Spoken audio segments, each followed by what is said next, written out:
always ask what cold storage solution I use. I use this, and it is the Decent Wallet. All right. I also, of course, have a ledger like this. All right.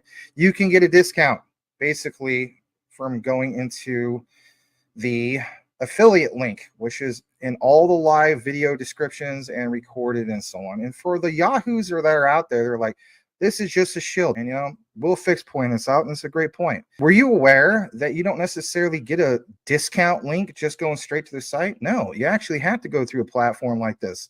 So how cool is that? I don't think anybody's complaining about that. But anyway, use the link, get a discount. There's another one here. If you're the type of person you want to get one for you and your significant other, you could get two of them. They actually have another promotion, which is this, and I think this is cool. You can get an all-in-one card wallet plus backup card package.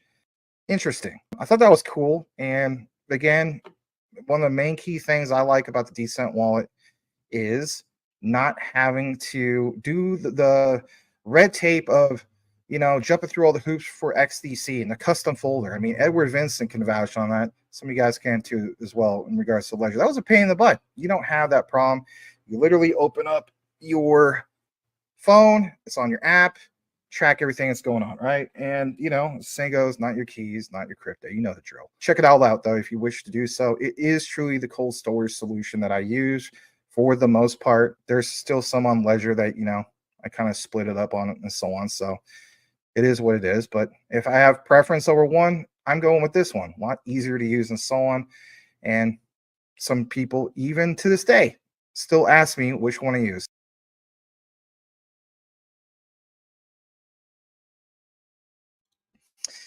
All right, enough about the commercials, right? Anyway, just a little brief thing we're doing. So, guys, thank you so much for being here. It's going to be a good show. There was an investor place report that came out on Saturday, and I was thinking about sharing that with you guys on Saturday, but I just wasn't feeling the whole thing of everything over the weekend. Really busy weekend to say the least, but I'm glad to be here with you guys. That report is still very valid, and I'm gonna share with you guys why I'm so bullish on the investor place report. So I'm definitely gonna share it with you guys. You guys have seen some things going on, mainly in regards to like BTC, and some of you guys are kind of maybe frustrated. You're like, I don't see a lot with the alts. You're starting to see a little bit with the alts, even with some of the ones that are utility based. How about that? Your XRPs, your XLMs, your algos, you name it, right? So we're gonna get into all that tonight as well, even though the main headlines are Jasmy, Stellar Bond, or Stellar Bond. Stellar Bond, that's gonna be a new thing, right? Stellar Bond, Stellar Soroban, right? We're gonna get into some of those updates as well. Glad to be here with you guys tonight. It's gonna be a good show. Let's just check the likes real quick. You know the drill. Why do we mention that? It triggers the YouTube algorithm. Heck, X does its own thing. So, yeah, please smash the like. We're currently at 9 likes. There's about 13 people watching. That's what it says. It gotta be more than that. Yeah, there's more people, way more people watching on X. 57 people. So it says X 44, Maximus Crypto, YouTube 13. So a majority of you guys watch from X, which is cool. Don't get me wrong, but if you want to join the community over here and interact instantly, YouTube is probably going to get it done for you. But nonetheless, glad to have you guys here.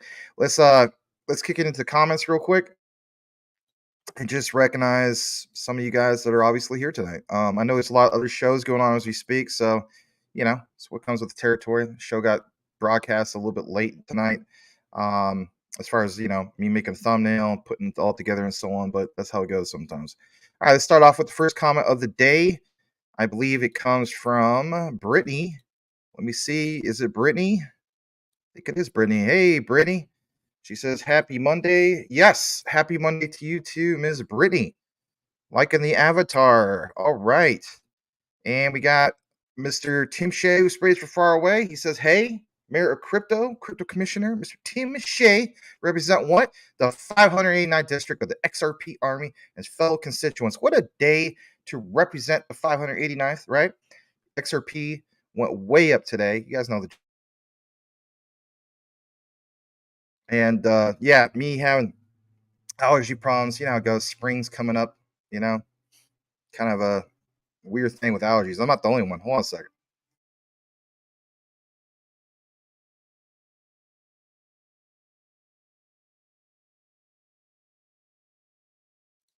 Yeah, man. Dust. Anyway. All right. The one and only Boomer Effort Sooner is in the house right after the Mayor of Crypto Commissioner Tim Shea. Good to see Mr. Boomer Effort Sooner. Nothing like being at the 40-yard line and then, scoring with the touchdown, you know, listen to Maximus Crypto while you're scoring, right? That's what it's all about. Scoring and then touchdown and then soaking up all the knowledge, just soaking it up completely. Shout out to Boomer F and Sooner. Thanks for being here. Boomer and your dog Monica sitting on the couch, and I'll make sure I blow up the screen really big for you have no problems, my friend. Glad to have you tonight. On top of that, we got Richie Rich is in the house. Really always appreciate Mr. Richie Rich being here. I always say, smash the like, guys. We gotta get the YouTube crowd up. I'm always glad the X crowd shows up, though. That's pretty cool. But yeah, good to see you, Richie. And on top of that, we got Goo God in the house. He says, "Good morning, my Chad." All right, thanks, Goo. Always good to see you. Dennis Leal is in the house. Welcome, welcome. We also got the one and only Crypto Homes 777 in the house. Mr. Lambo's in the house. A lot of you guys in the house. See what I'm saying? I'm already at the bottom because the YouTube crowd, but the biggest crowd is obviously on X, and that's okay. I guess more people filter in. Well, you should have got the show out at least an hour in advance, Max. You also got to keep in mind, I'm still adjusting.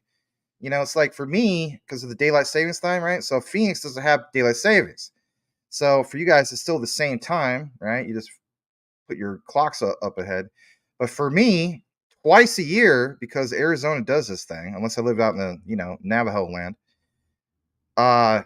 So from fall to basically Saturday as the last Saturday, for me the show is at 7, and now the show is at 6. So it's kind of like it is a little bit of the adjustment period. Hopefully, I get over it within the next day. I'm still trying to get used to it. Anyway, what we're going to do now is we are going to get into the outline. So, again, the investor place report, you guys kind of expect some of that stuff. I want to say this: it's a really, really bullish report. So let's just jump into that right now. And actually, I should say not right now. Let's pull up the overall crypto market because I want to give you guys an idea of why I'm pointing out some of this stuff. So I'm actually going to start off with CMC real quick. If I could just pull up CMC, where the heck is it real quick? Yeah, there it is. My bad. CMC. All right. Let's zoom in a little bit more on that. All right. So what you guys see here, the reason why I want to pull up a little bit more in regards to this. So fear and greed index, 89 out of 100, $2.72 trillion market cap. You guys know the drill. I mean, 4.32% increase over the day. BTC hit all-time highs. How many shows are probably reporting on that all through the day, right? Ethereum is back over 4K. I have not seen this since, the height of the last bull market, November of 2021. But the ones that really, really stand out, right? Like things like Ordi, Celestia that some of you guys wanted me to cover because I cover quant and stuff like that. But you see, for instance, XRP way up. Some of you guys hold Litecoin, Algorand, right? IOTA. Do you see a common thing here? Stellar. I mean, all this stuff. A lot of utility-based ones. Quant. Some of you guys have Phantom, right? Cardano's up.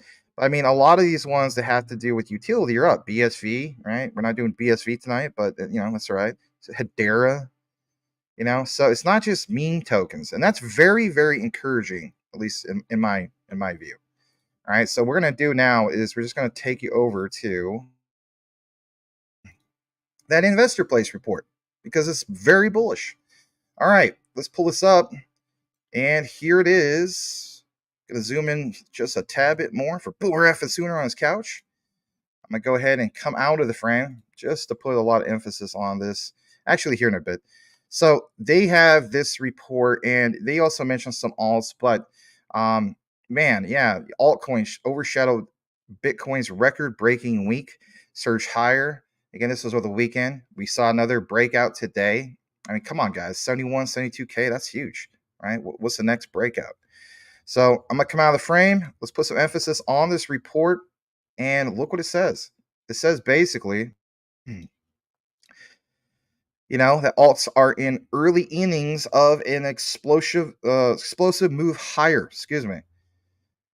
And I'm gonna get down to this part because obviously this number is a lot higher than it is. But it says while everyone be writing about Bitcoin's all-time high this week, we actually witnessed something far more impressive. How about this, guys? You saw it far more impressive today. Ultimately, may prove far more meaningful and bullish for our portfolios than smashing, new all-time highs for BTC. And when you get into this, you're going to see why, with some of their data and so on, it's like, yeah, alts can soar. So what do we witness? Identified bullish signs. They emerge, right? Big rally. Could be time for alts. That's what I believe. Time for alts to come up. This is why we're more focused on some of these alts in BTC. We don't get tunnel vision. We don't look at the big numbers and say to ourselves, "Oh, hey, guess what? I could come into BTC at 20K and I might be able to do a 2-3x." Whoop de do. How many coins have you already done like a 5x or more, right? There's plenty. How about Relio? 14x for Mr. Michael Cornwell, 13x for myself. You know what I mean? Some of you guys. But it says before we get into all of this, let's recap some major crypto price action from this past week. Let's get into it. Pretty nice looking AI photo, whoever made that.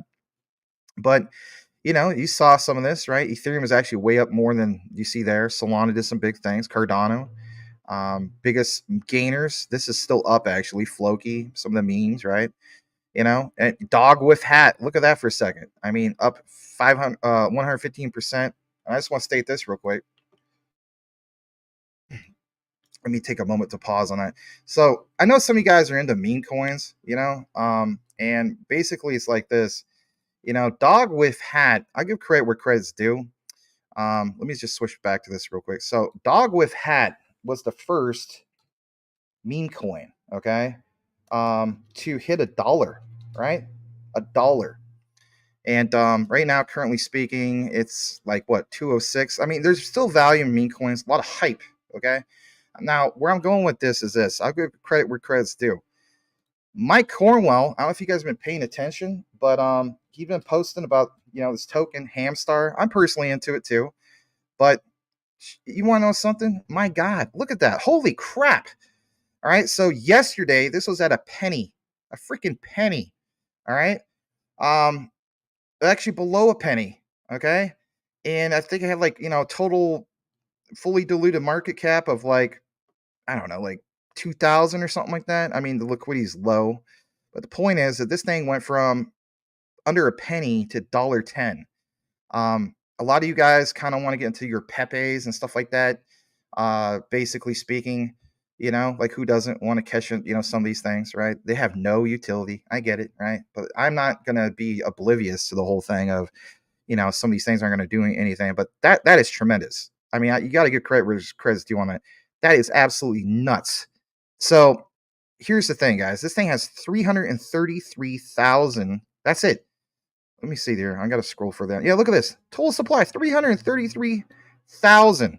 That's all there is. So I think you're going to see like some more of this price shock, if you will. And I'm just going to call it right now. I think everybody at some point was going to talk about this. I'm just calling. You know me. I don't really talk about meme coins much, but like I only have like freaking $25 into this thing, and it's worth over $1,000. And my main thing is this. All right, I'm gonna call it right now. I think this one becomes the first $1,000 meme coin. If you look more into it, there's only 333,333 of these. That's it. All right. None of this financial advice. I'm not telling you guys what to do. You guys are going to do really what you're going to do, period.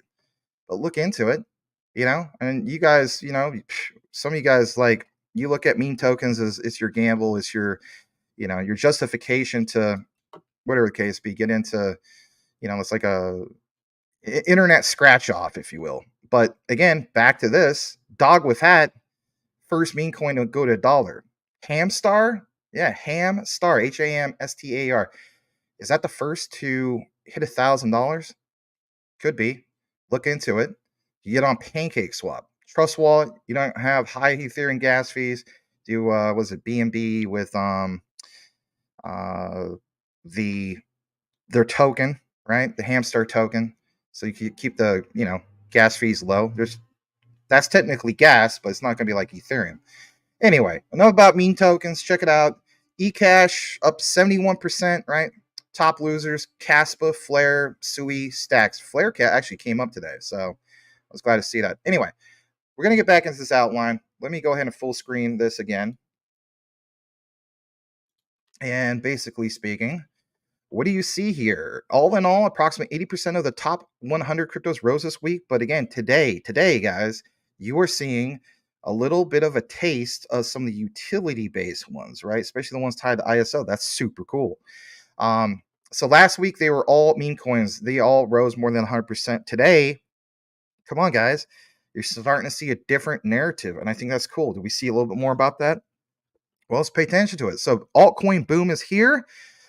Investor Place, Charlie Shrimp, Luke Lango, they believe this meme coin explosion is a microcosm for a broader phenomenon emerging in the crypto markets right now, a great broadening from BTC mothership to smaller altcoins. And you want to know something? It's about time, right?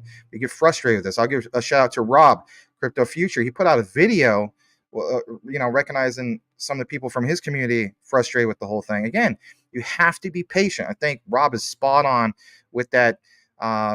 With what he mentioned, that little 10-minute video. So, Rob, if you're watching, I watched the whole thing. I think that was a great way to address things. Sometimes you got to be blunt. If people get their feelings hurt, it's not that he was trying to be rude, but, sometimes you got to address things. So, for instance, look at this, guys. BTC's dominance noticeably weakened this week from 55% to 53%, but then it rebounded today, right? So here's the point. They say when BTC stranglehold on the market lessens, it's because BTC has fallen more than other altcoins during a bad week. This week, as in last week, I should say, BTC dominance fell because it rose less than other altcoins during a good week for the market. But now you're starting to see what, guys? New all-time highs for BTC, and you see alts starting to do something, especially the utility-based ones. They say it's bullish signal for a healthy, broadening crypto rally. And when you get into this, got some more actual, on-chain data. So this is actually from TradingView. A lot of you guys use it, like Edward Vincent. It says, moreover, as you see the chart, Market Vector Digital Assets 100 Small Cap Index shows a collection of the top 100 cryptos outside of BTC. Absolutely crushed BTC this past week, and we're gonna get into that as well. For most of the 2024 rally in cryptos, BTC has outperformed the Market Vector 100 Index. Here's the chart. We're gonna get into that in a second. The Market Vector 100 Index took the lead from BTC this week.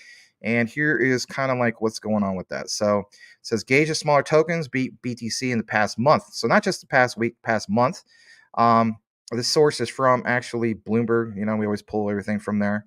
And you kind of have an idea, even dating back to December of 2023, how we've seen this growth on that comparison. Okay.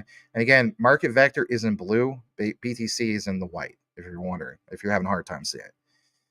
All right, getting further down, it says yet, it's another bullish signal, right, for this crypto rally. And Investor Place feels as though there's enough signs to support the notion that we are in that fourth crypto boom cycle. And they said that they have been very, they've been looking at the whole thing about BTC dominance for the longest time. Basically, they feel as though that you're going to see some things starting to broaden out. And basically, it's that altcoin boom. Catalyst being BTC's move to fresh all-time highs. That happened yet again today. I think significantly, like this morning, there's guys like, who is it? Matthew Perry was doing a live show about it. But it is very bullish, okay? And I love this statement. It means that some altcoins could go on an absolute tear. Yes, a tear over the next few months. In fact, how about this, guys? Like, it could very well be 12 months. Some of you guys say it will be even longer. But whatever the case be, 12 months is not too shabby, is it not? So it says, consider this. Bitcoin's eclipsed its 2021 highs. It has. And they feel very, very strong on a lot of this stuff. Ethereum, as you guys know, you've seen Ethereum over 4K right now. And, look at this, for example. We've been seeing Polygon. I know Polygon's not part of ISO 222, but the point is Polygon is what, guys? Part of the quantum financial system, the QFS. And, I covered Uniswap. I think I've mentioned this since like $1 something. And that's been really, really taken off. Again, watch out for the V4.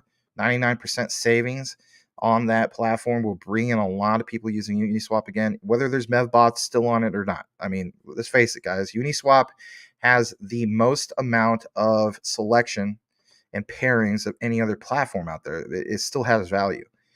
Would I say that something like Saucer Swap is a way better platform because it's anti medbot? Absolutely. But again, people are going to go here for what? Your ERC20 tokens and so on. So it's always going to have value, but watch out for V4 because 99% savings on gas is tremendous, especially with anything Ethereum based. That's just crazy. Getting further down into this, it says across the board, altcoins have a long way to run before they recapture the 2021 highs, despite BTC doing its thing this past week.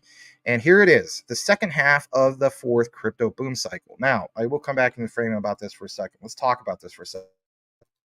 So, it's like recognizing that it's not just one set event and then your SOL. It doesn't work that way. So this reference that you're going to see here is going to give you a broader sense of like why we put so much emphasis on these boom cycles. If you're brand new into crypto, you might not have even heard of the whole concept of these particular cycles. So again, thank you for being here. Smash the like. We have a very welcoming community here at Maximus Crypto. Just to see how we're doing, we have 134 people, 40 on YouTube, 94 over at X. I really do appreciate you guys. It means a lot. So let's jump back into full screen this. And here we go. So what is this thing about the second half? Well, considering the price action in the chart below, they think that the second half of the fourth crypto boom cycle will be a chock full of altcoins making new record highs. And man, oh man, I guess I'll come back in the frame about that one. You know how I point things out, guys? Okay. So here's the thing. Whether you're somebody like Will Fix that focuses on 10 or 15 particular alts, which is fine, or if you're like Elon Musk, Mike Cornwell, you got, I don't know, 150 or 300, or you're somebody maybe like Tim Shea or, your Brian Dowies, whatever the case be, whatever you're focused on, right? Do you have something in which, like, well, I feel as though these are the standout altcoins, these are the standout utility coins, these are the ones that are your bread and butter for future generational wealth, right? But do we have any other ones in that mix that we can take significant profits and say to ourselves, wow, 2024 is still going to be a big year for me because I could either take profits or I could walk away from my position completely. And then I have all this other stuff going on for when we have the flip of the switch event at some point, right? In my opinion, again, not financial advice, just my own personal opinion. I think after November 2025, with ISO 222 having a full mandate, things are going to get real and they're going to get real quick. That's just my own opinion. People can agree to disagree. But my thing is always been, what do I have in my portfolio that stands out right now, in which if it hits all-time highs, like it says back into the investor place report, I can walk away and be satisfied like, wow, Mr. Stanley doesn't have to teach for the lowest wages and, in regards to history, right? No, I don't have to do that, even though I'm not teaching right now anyway. I teach blockchain DLT to a sense, but you get my point. My point is to say early retirement, 2024, 2025, or what? Wait until 2030. Some people feel like that's an eternity, but in reality, it's only 6 years. So we all have a different example of what we want to do with exit strategy. And for me, I don't know if I ever mentioned this to you guys, my exit strategy, I am strongly looking at a couple things. Like Shiba Inu, I feel as though a penny is just ridiculous. Like I see some reports on it. I don't think that's going to happen. Could it happen? Yeah. Realistically, not really. So, but 2 zeros, I think that's a real stretch. Sorry, Legrand. I love you, buddy, for watching. But I think 3 zeros is more than achievable. And I have my own number for that. My wishful thinking is I think it could very well hit 3 zeros and a 2. Then I walk away from it completely. Filecoin, as you guys know, I'm really big on Filecoin. Have a nice bag of that. And when you see things like this, so like all-time highs, new all-time highs, how about this, guys? This is why you want to pay close attention to your alts. So little known fact, I know most of you guys aren't like raw Filecoin, because I always feel like I'm only one here that has it. Maybe some of you guys have it, and that's cool. We don't cover it a lot. But my thing is, If it hits previous all-time highs, that's a quarter million bucks for me. All right. New all-time highs, I mean, that's just gravy from there on out. So Shiba Inu, Filecoin, I get out of those, and I walk away from that and I said to myself, all right, cool. To a sense, that's like early retirement. And then I'll just wait for the other stuff to take off, which, in my opinion, let's face it, with mass adoption, where this, with regulations and so on, the absolute market, the overall crypto market, trillions and trillions of dollars will be, as the saying goes, it gets sent. So, do you have a strategy for what you're going to do with some of these ones that you don't want to feel married to, right? And I know some of you guys are like, dang, man, that's only two that you mentioned. You married to, you know, 55, 58 that you have in your portfolio? No, but those two really stand out for me because of my position, my bags. Everybody has a different story. I want to jump back into this. I just want to put a little emphasis on it because when you see statements like this, it's like, whoa, wow, where are we going with this? So check it out. Let's pull it back into the frame.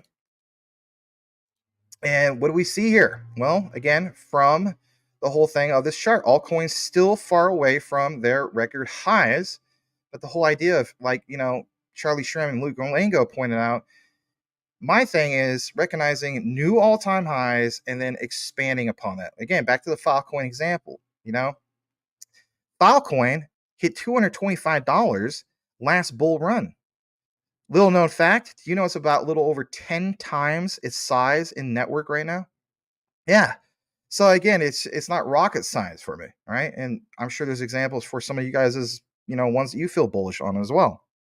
But this source, excuse me, not source, sit on the koi, but listen to the boys choip, go back to Jesse, you bum, with all your data. Anyway, source, not source. CoinGecko, right? Also cited from Bloomberg. You see these big things happening, right? Distance from all-time highs. You have a big list of Solanas, Polygons, and so on. Even Ripple, right? Even Ripple says that means some altcoins could absolutely soar. Yes, that wasn't a typo. Over the next 12 months, that's our base case thesis. We think alts are going in the early innings of an explosive, yeah, you read that right, explosive move higher over the next few months. My God, 12? I will take 12. Why? What did we see last time with last bull run? Yeah, exactly. We will take our freaking 12 and then some. Says that's why we went on an altcoin buying spree recently. Some of you guys did it as well. This is why you have a watch list, right? Some things are on sale, some things aren't. Never FOMO and never buy on green candles. I don't care if it's a crypto winter or a bull run, right? But people are going to do what they're going to do. It says it is also why they keep on buying more alts in the coming weeks and months. Again, guys, have a plan. But it says, but not yet. Their work suggests that right now is the best time to buy more altcoins. Again, this is based off of, their portfolio list is way different from some of ours, right? So again, have a strategy, but says, nor is it the best time to sell anything. Rather, it feels like a good time to just ride our holdings higher. Soon enough, we will get an opportunity to add more cryptos. Until then, they're happy with their current portfolios, yada, yada. And my key thing is this, guys. I'm going to come out of the frame because, that kind of covers it for the Investor Place weekly update. Again, which ones are you focusing on, and did you hit your goals? Share it, no matter what you think. We have a very welcoming community here. There might be some things that you're like, hey guys, I see you don't cover this particular one. Here's why I'm bullish on it. Just because we're not into it might just be because we're into too many things. As the saying goes, you can't buy everything. Some of you guys do. Mike Cornwell try to buy everything, and if anything, that's probably going to work out really well for him. So anyway, just busting the chops of Mike. But I want to welcome some of you guys. Brian Dowie, I see this here tonight. John Francis is here. Phoenix and Dragon. I really appreciate seeing some of you guys here tonight. GS is in the house. Stump Rider. A lot of familiar faces. Really much appreciated. Corey Bibe is in the house, aka Beebs. Welcome. Not to scam. All right. So Cheeks is in the house. Glad to have you. And what we're going to do now is see if I missed anything in particular. I don't think I did. Let's see here. Tim Shea says he was going to get a small bag, but liquidity is only 5K. What's good is making big gains if you can't cash out. Very true. But here's the thing. It's like if enough people were to recognize that you can, it's so early with this thing, I mean, literally like I don't know, like a couple days ago for crying out loud. I mean, imagine Pepe at one point when it first launched, didn't exactly have all their ducks in a row and everything, seemed perfect. But again, it's not financial advice. People are going to do what they're going to do. But I mean, to recognize some of these things, I'm just saying, like, more of that word of mouth. What happens when it really starts to catch on? Everything had to have a start somewhere. So, but yeah, you make a great point. We're gonna go further down. Sean Francis says, "Hey Max, hello Crypto Geeks. We have the meats. Arg. Yes, you make me hungry now because I didn't even have a late lunch, so I actually am kind of hungry. I try not to eat dinner, but now you got me hungry for Arby's. So that's cool. My favorite thing from there, you guys could share. My favorite thing from there is a French dip. Maybe because my dad, him and I used to like that. My mom liked it too, but nothing like the au jus on a French roll. It's good stuff, right? There's some other good things they have there, like the market fresh sandwiches, stuff like that. So, see what you did? Made me hungry for some Arby's, right? The tokenization of Arby's. That'd be kind of interesting, right? All right. Hey, and did you guys see one of the projects we covered a while back? Devour, man, came out of nowhere and starting to really do some things. I did reach out to Chad Horn, the COO of Devour. I guess apparently, I don't know if he just moved on. I mean, he's still, he's still cool with them. I don't know the whole situation, but I did try to invite him to come on. He was like, "Yeah, I would love to come, but unfortunately, I'm not part of Devour anymore." But it'd be nice maybe to possibly get another person from the management team to come here and so on. No guarantees, but man, I never forget throwing like I think it was like 175 bucks at that just for see what happens. I was very impressed with it, and then at the height of the last big pump it had, seeing that my bag was like 500 bucks. I mean, it ain't gonna make me rich, but it makes me also think, well, maybe I consider buying another bag. Not financial advice, but come on, guys. I mean, when we think of like Grubhub, I mean, I'm thinking like this is one that is literally like the tokenization of something like a Grubhub or Uber Eats or DoorDash. How cool is that? And Devour was featured, guys, on Paul Barron Network. That's a big platform, like 2 million subs and so on. So more eyeballs are getting on it. And the other thing I want to give credit where credit's due, Chad Horn talked about this last year, and I know this is not official like segment of the night, but he did mention watch out for that 2024 roadmap. We are wanting to basically like take things like the NFTs, make discounts. Like if a restaurant or even a hole in the wall, whatever the case be, they're under that Devour umbrella.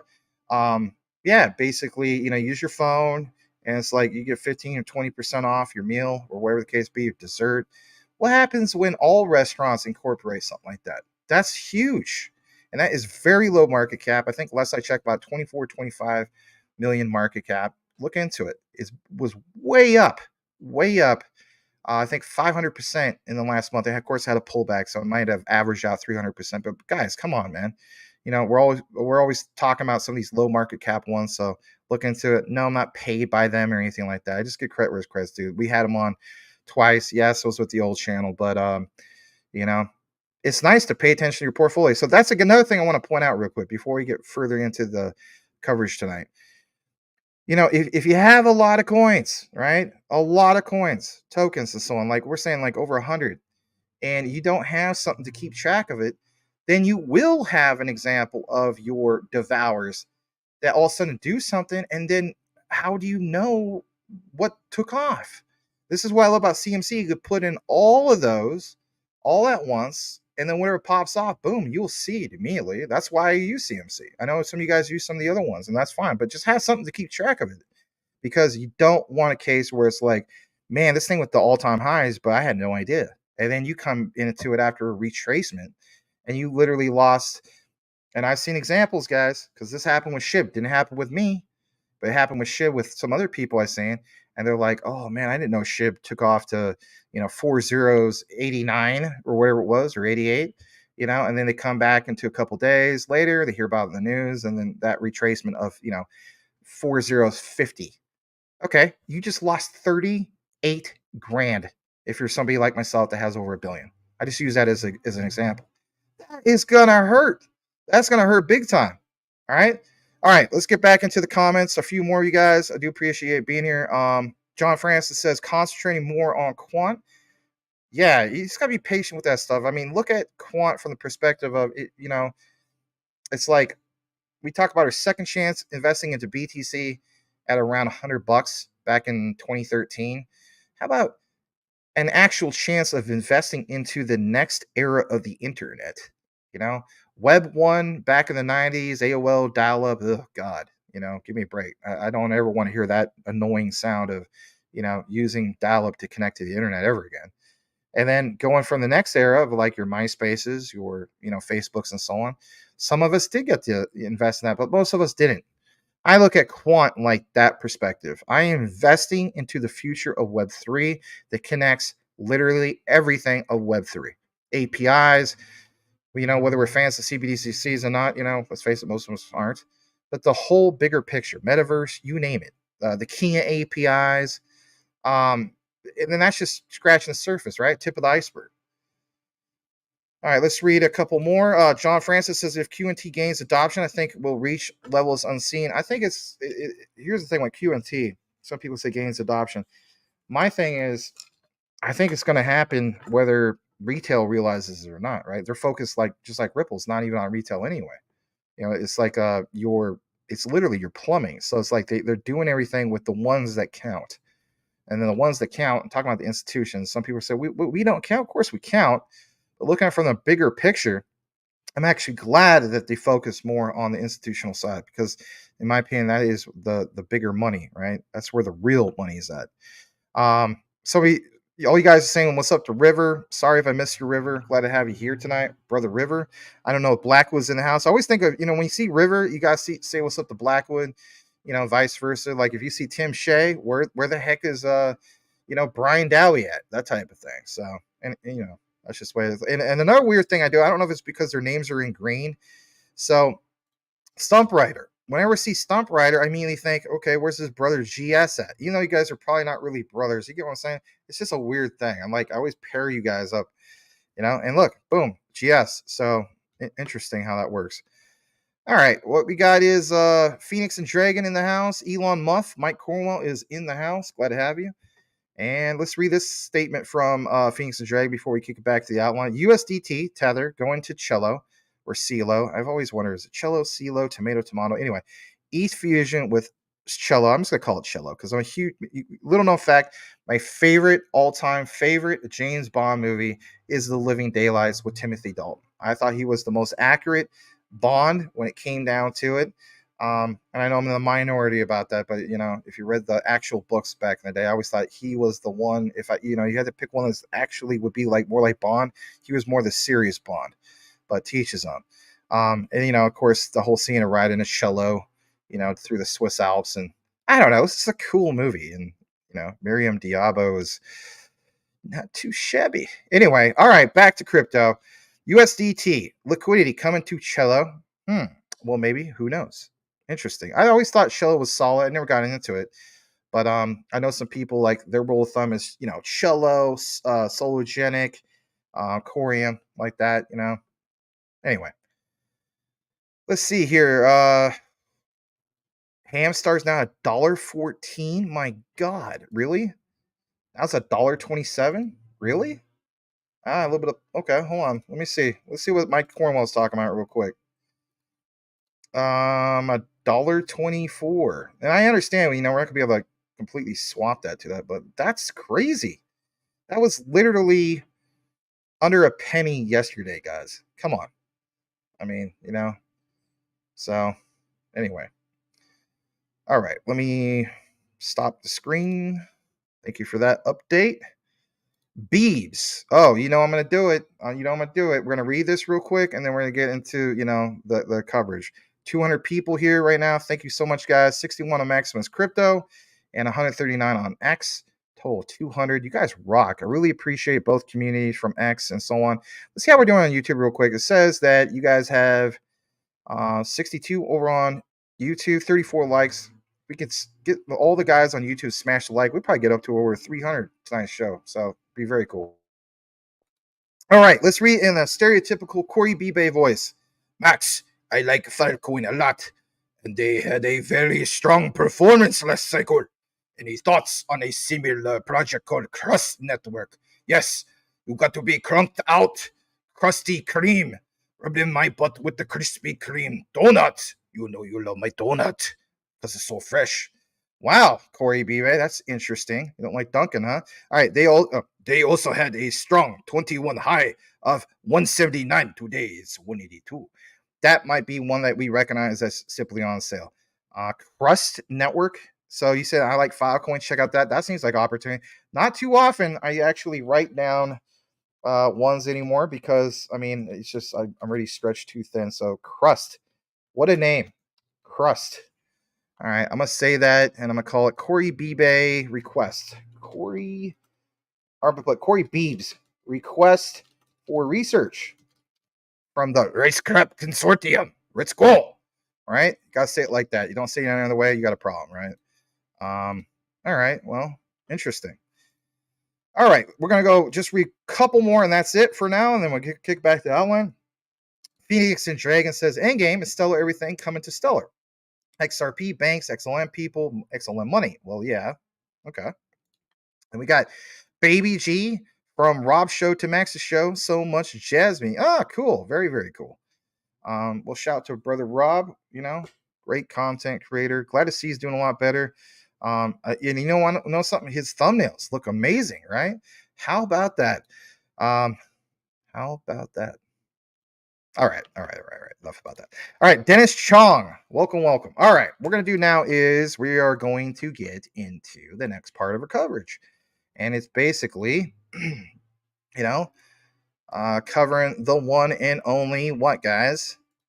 It is Jasmy. So let's pull up the branding for some of that Jasmy coverage you've been waiting for. And where is the Jasmy icon? All right. So we got that. Let me take a sip off of this. I don't know what you want to call it. Diet Mountain Dew. Hold on. I'm sure there's going to be somebody who's going to say something. Oh, you're drinking poison, right? Well, it's better than drinking a Coke. Tomato, right? Everybody's got bad habits in a way. All right. So, Jasmy. Now, listen, guys, I understand that last week I covered the whole thing of, Jasmy, the whole thing of, Apple, Sony, and we're making those connections. Well, I want to give a shout out to Brian. He's an ambassador for Jasmy, and he, thanked myself. He thanked, Lil Bidman for some of the research and so on. And so I want to elaborate, and I want to do kind of like a little bit of an update in regards to that. So it's kind of like, you may feel as though it's a little history lesson, but it's so important to understand the greater, bigger picture of things. So in my opinion, when I saw what, Lil Bidman was, sharing with me on a DM, I said, wow, this is kind of a Jasmy history bombshell. And if you're brand new to Jasmy, pay attention to some of the stuff. You'll be absolutely surprised with some of the deep dive research that we all do as a, Jasmy Research Consortium. But I'm going to share it with you right now. And here it is. So please give Brian a follow. He deserves your follow. He can be followed over at WC3068. He states, thanks for the shout out to Lil Bidman and I, of course, to me. He had time to re-listen to the video at work the other day. I know that a lot of you guys listen to it, going to work and so on. I do the same thing. I think it's cool.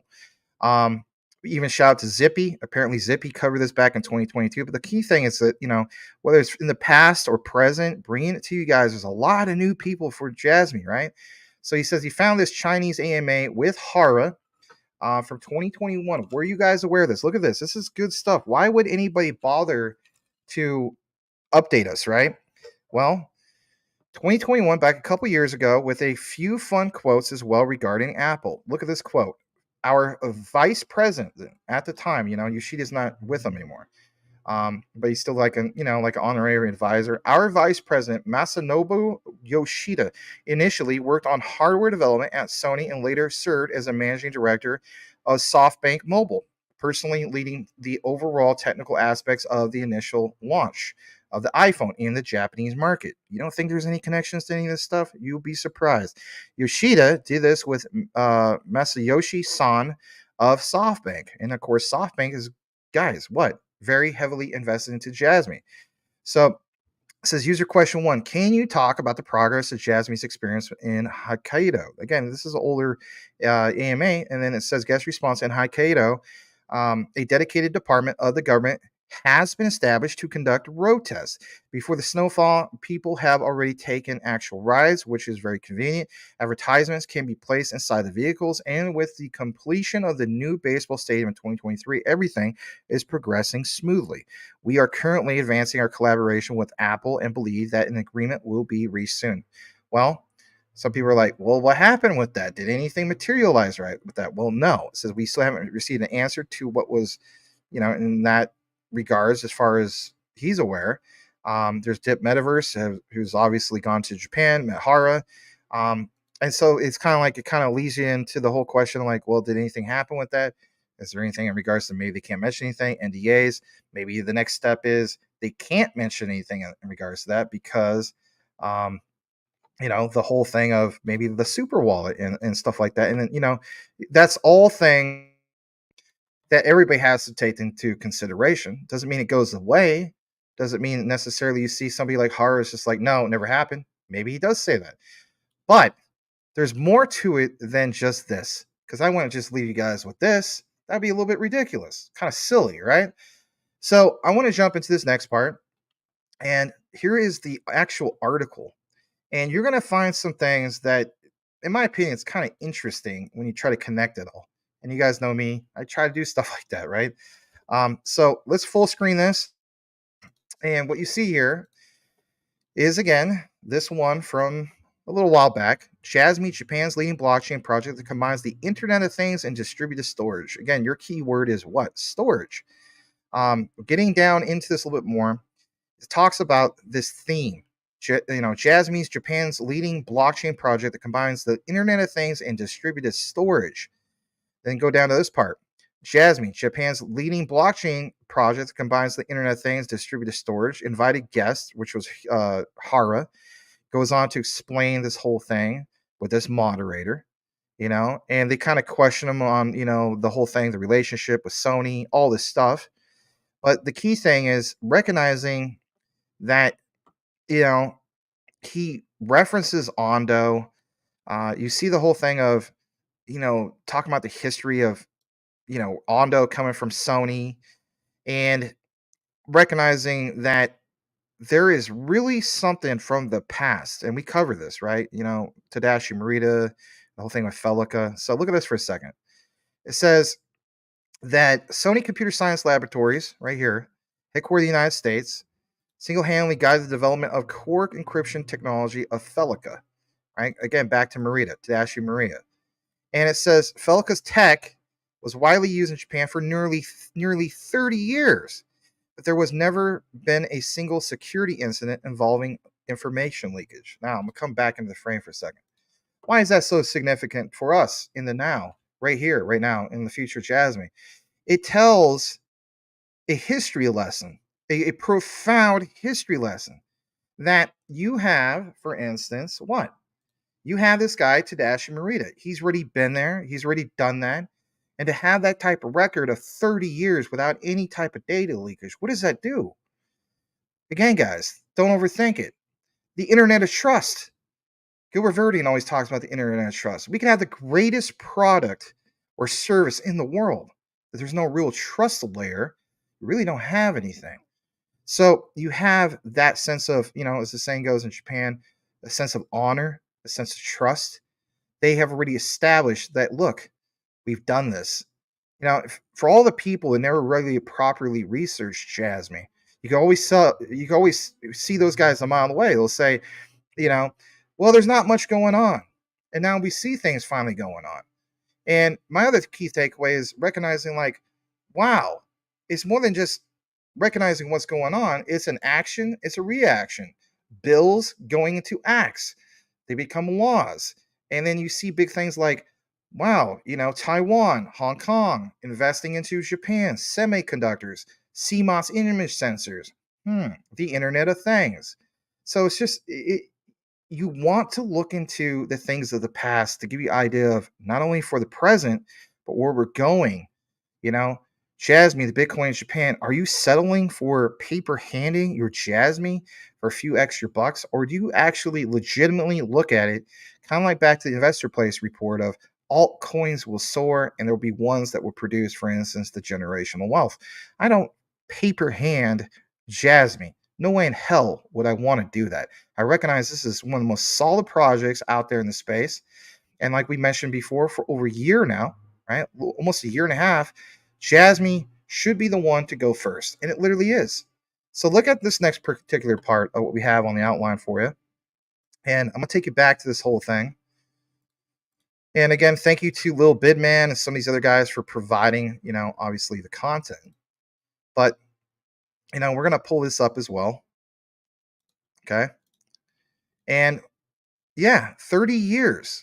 And it says, as for me, as in Hara, I'll try to blow this up just a tad bit more. Hopefully, it doesn't get too stretched where I lose my spot.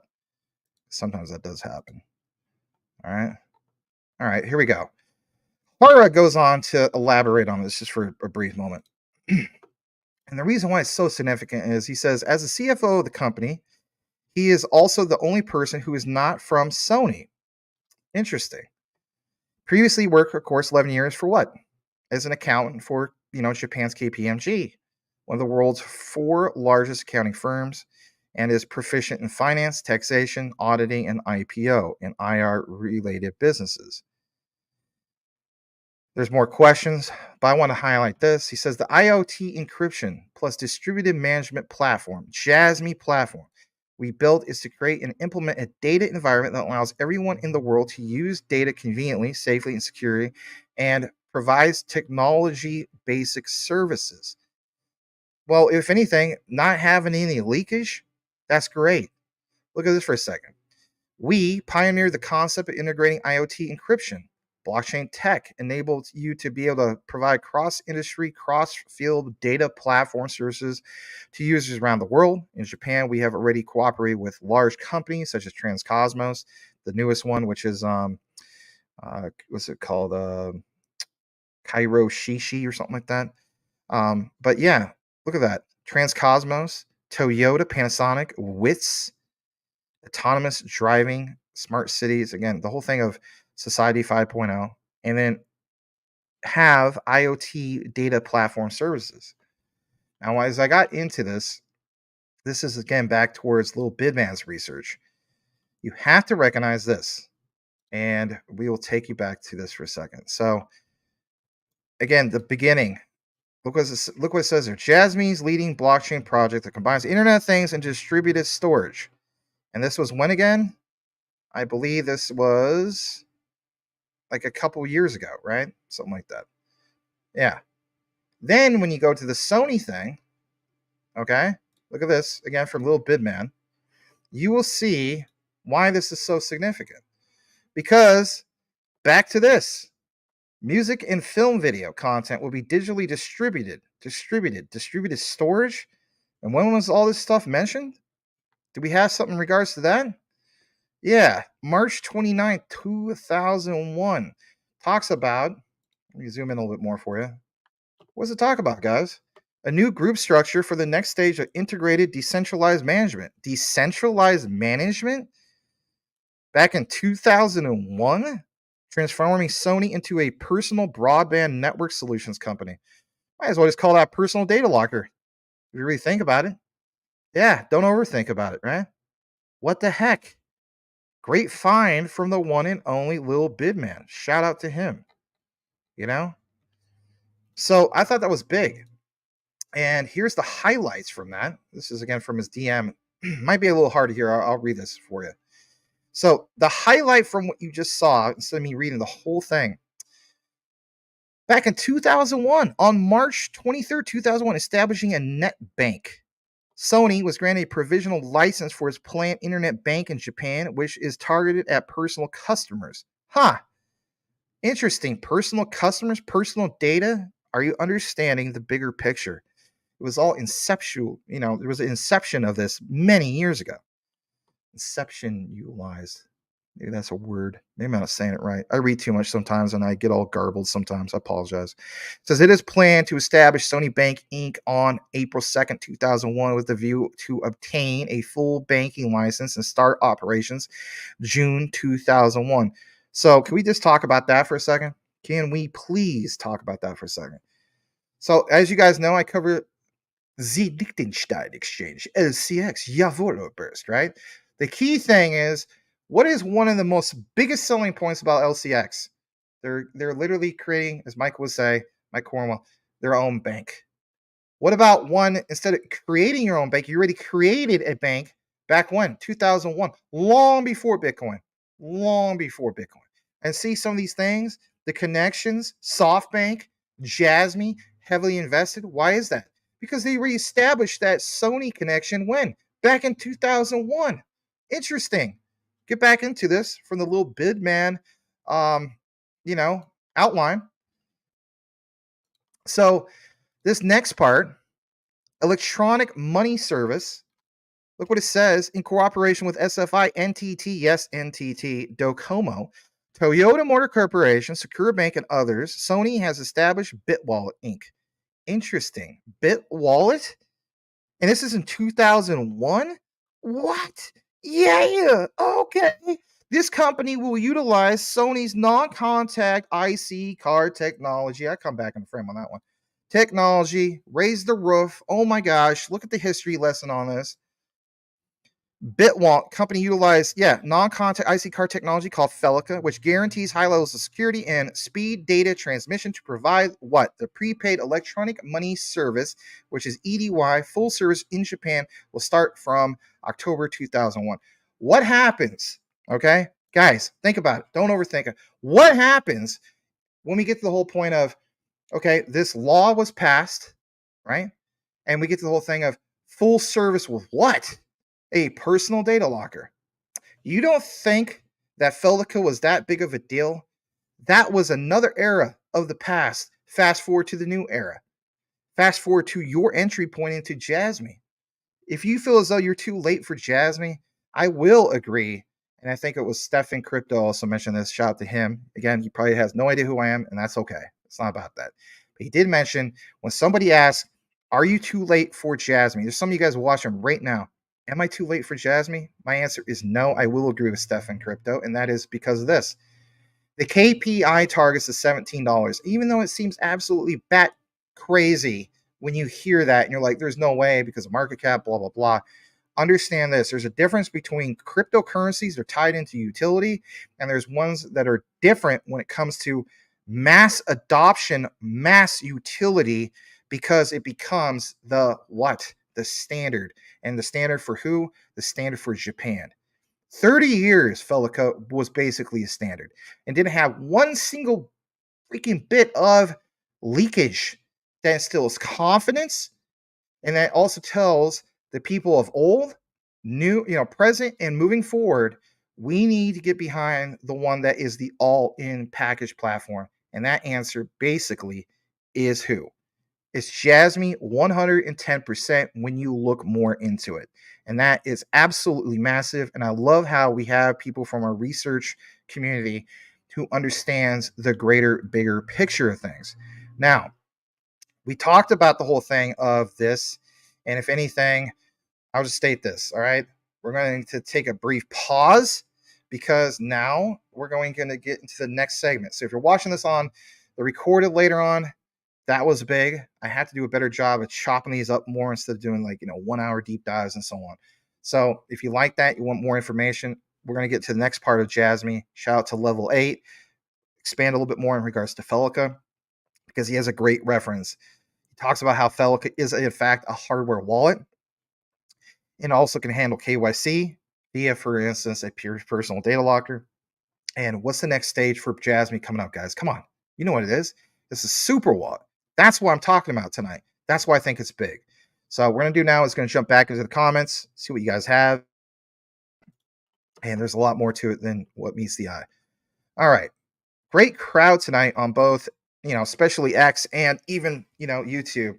About 200 on X, 72 over at Maximus Crypto. Really appreciate you guys. You guys rock. All right. So let's see if anything showed up on the other screen. And if not, it's okay. I just don't want to miss anything. Um, we got Legrand Commission in the house. Thank you for being here, Mr. Legrand Commission. Oui, oui. He says their soda cups are huge. Oui, oui. You guys can invite me to the Chilinos. All right, interesting. Um, and let's see here. What do we have? You guys have a back and forth conversation. Phoenix and Dragon Maximus deserves more followers. How come dumb channels have 100,000 followers like those digital? Wow.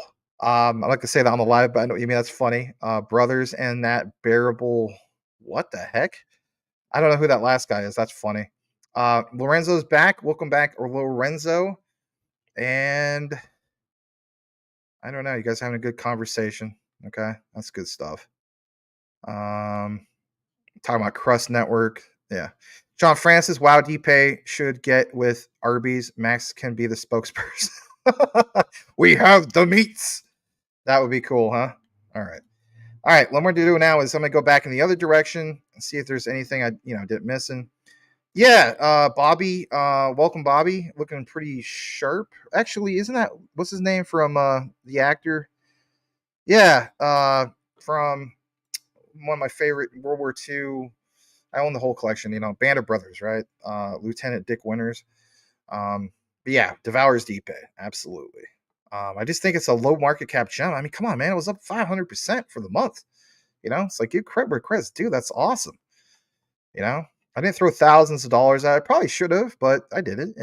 But I thought, you know what? There's nothing wrong with me. Like, I paid $200. So it was like, $25 in gas fees because it was Ethereum, right? And it's like 175 was on my bag. But I mean, come on, man. I didn't take profits, but I went up to like $500 or more. No complaints, And this is where I'm like, get a little bit more money, maybe, buy another bag and make it a significant bag. But guys, it's never financial advice. Look more into it. I might start covering it more because I mean that is really cool. I always rooted for those guys. I like to see like the underdog. And the other thing that's really cool about them when we were doing we did a couple AMAs was, it's like, are you guys really tied into the restaurant industry? And the answer was yes. Like literally all the top management from Devour, they are actually, they have restaurant backgrounds, like whether it's owning a restaurant themselves or like working as a manager at a particular restaurant. Everybody from top to bottom seemed like they had some kind of background, and that was cool. My philosophy is like me, I want to create video games, after we get this generational wealth and so on. We create a couple. I would no way in the world hire people that are not passionate about video games. This is like one of the problems I have with Bobby Kotick, former CEO of Activision. It's like he doesn't play video games, but yet he, in his mind, he has an idea of like, well, from a business point of view, this is what we should do. It's like, no, you should also have a background, but teach his own. I mean, I get some people are like, well, that worked out great. Still, I mean, they made a bunch of money, right? Made a bunch of money, but there has to be a balance, Anyway, so we're gonna go further up. All right, I'm gonna go further down this time, and just gonna go through it more, make sure I didn't miss anything. Diesel Dog from X, thank you for the question. Max, what are your thoughts around Jasmy Layer 2 Janction? I did a deep dive about that. I think it's gonna be more than solid. The whole thing of AI times DPIN, is going to be big. We're going to get more information in regards to Janction. I'm probably going to do a deep, a part two. Doesn't really kind of currently answer your question, but I did do a deep dive on what I believe Janction was to be because nobody had really any information out on the time. And then I was like, well, the answer is like right in front of our eyes. It's just taking more of a deeper dive into why DPIN is huge. And then I found some other things, and I was like, wow, DPIN is so like this is the next era as far as like what you're talking about, like layer twos, AI. So that's very big for Jasmine. Great question, and glad to have people commenting from X. All right, let's see here. Let's go further down. Let's read this from X. X marks the spot. Please, community, smash that like button. It helps Jasmine videos and out and pumps your investment up. Thanks. I don't know if it threads the needle, but I do appreciate it. Thank you. X marks spot. All right. That's a funny new avatar you have. Um, Interesting. And let's see here. I hope you guys make money with Jasmy. Already have. Already have. When you could take 41, was it 4186 or something like that, and turn it into, the height of the last. I mean, to take profits because it's a long term hold, like I will. But yeah, come on, man. I mean, you know, depending on other people, right? What if another person, like Will Fix, his average DCA was like 0.003. Me, 0.004 because I bought into it like 5 or 6 times. Okay. So the way I look at it is, yeah, turn roughly 4,000 some odd dollars into $25,000. People have made money. And it's awesome. It's all about the entry point. I mean, so many things could be applied to that, for crypto winter, right? It's not buying at the tip of the top of the mountain. What's this? Phoenix and Dragon. If Maximus says, then it is the brother has good intuition. Oh, well, thank you. Let's read this. Elon Musk, I'll take you down to Taco Bell and show you some real Okie Mex food. Oh, that's funny. We did welcome Lorenzo earlier. Thank you guys for some of the nice greetings. I do appreciate that. That's the difference between a degenerate like Ben and oh, okay. Sorry, I didn't mean to click on that, but I mean, thank you for the compliment. Brian Dowie says Hulk banned him for 24 hours, saying SHX. Why would he ban you? I don't get that. Is he not researched SHX? I just don't. Why would you punish somebody that? I mean, I can understand like if you just came in there, and you're like, yeah, man, dog crap, Enu to the moon, then and you just kept doing it, then he'd be like, get out of here or something like that. But whatever, man. Anyway. Jason Lucas, welcome back. Jasmy Superwall, I'm all ears. I have cool. Yeah, you guys can enjoy that segment. We'll get into that in a second. And Blackwood is in the house. Thank you so much. Yeah, well, teach his own. Anyway, I did watch some of his content the other day, but it wasn't on the live. It was just what was that thing, guys? Have you seen that video he put out? I think it was like the other day. Shout out to Jack Thompson. He sent me a link. And so I guess the whole covered the whole thing of 18% APR, some particular company out in Switzerland. But it's not staking, you guys. It's lending, and that's to me that's a little bit more riskier. I understand that they're regulatory compliant and so on again, but it's lending. We're hoping that whoever's going to pay us back. I mean, we got to look more into that. Again, that's more of like doing your own research. And I'm not saying I necessarily do it. Maybe, no guarantees.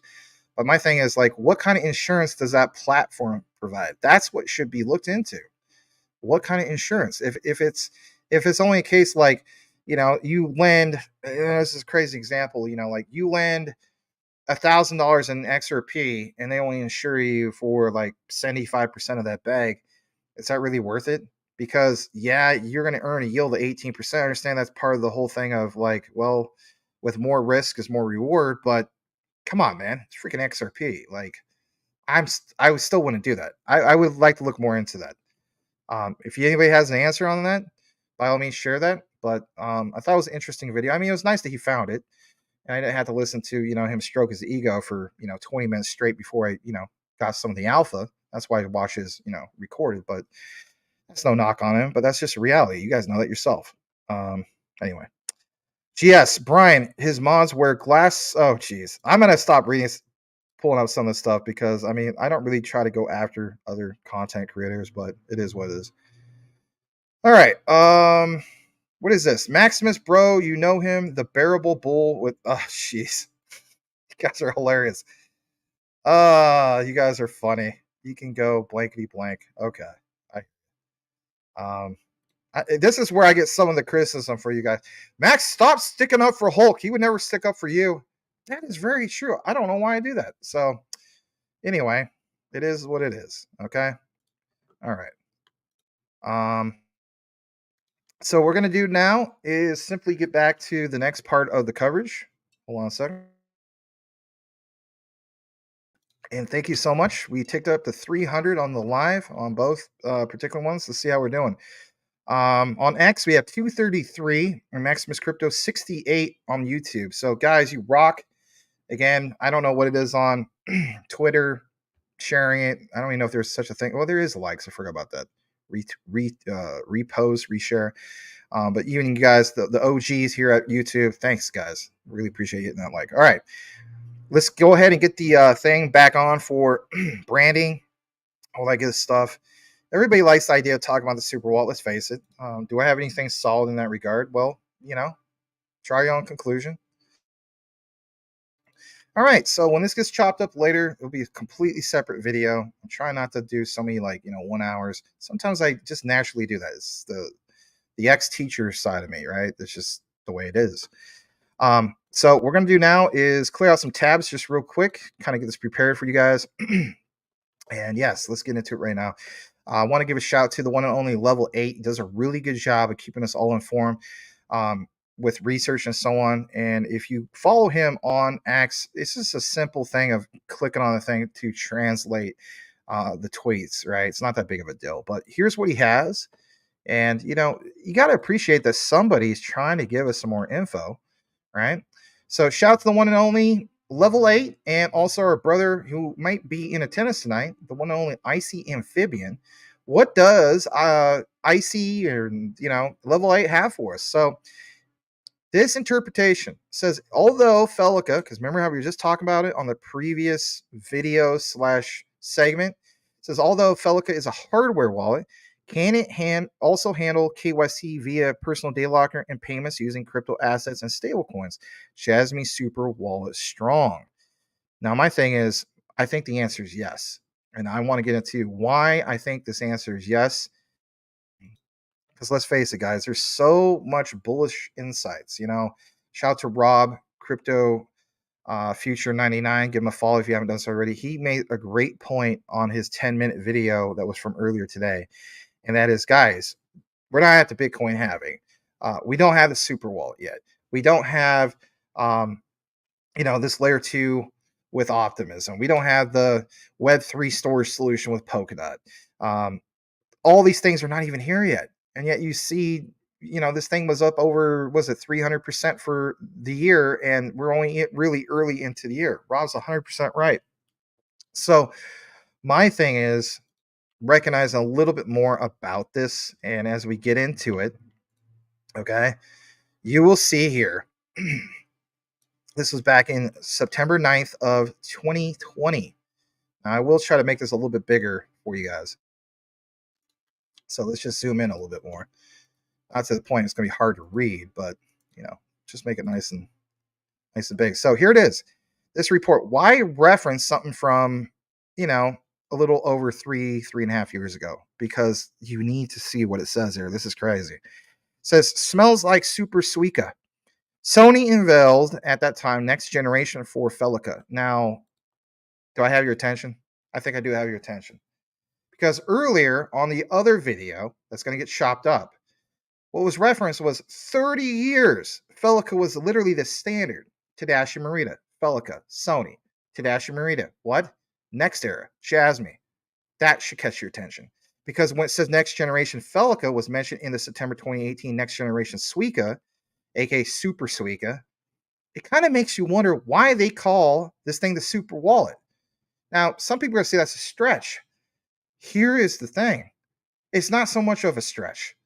Because, the way I look at it is, it's referencing the research and then come to the conclusion of, that's not so much of a stretch. So look what it says. And I'm not going to read all of it. But yes, Super Suica. This is the first glimpse into some of the new Felica features that Super Suica will use. Japanese and English press release highlighted features sets a basic rundown. Extended overlap service between service providers, share additional services while making the most existing, best of that existing system. Value limited per service. Look at this. Purse data, interesting, can be set as a negative numerical value. Enables upper limit value, lower limit value. Felica secure ID. Remember how we talked about all this stuff in regards to the last video of IC, right? Tech. Okay. So This ID, the Surface, this cloud-based service sounds exactly like digital car key feature for Sony. NTT Tacoma, that's I can't pronounce that because maybe it's a translation. But it says at the Tacoma open house back in January, exactly like Apple Pay car sharing.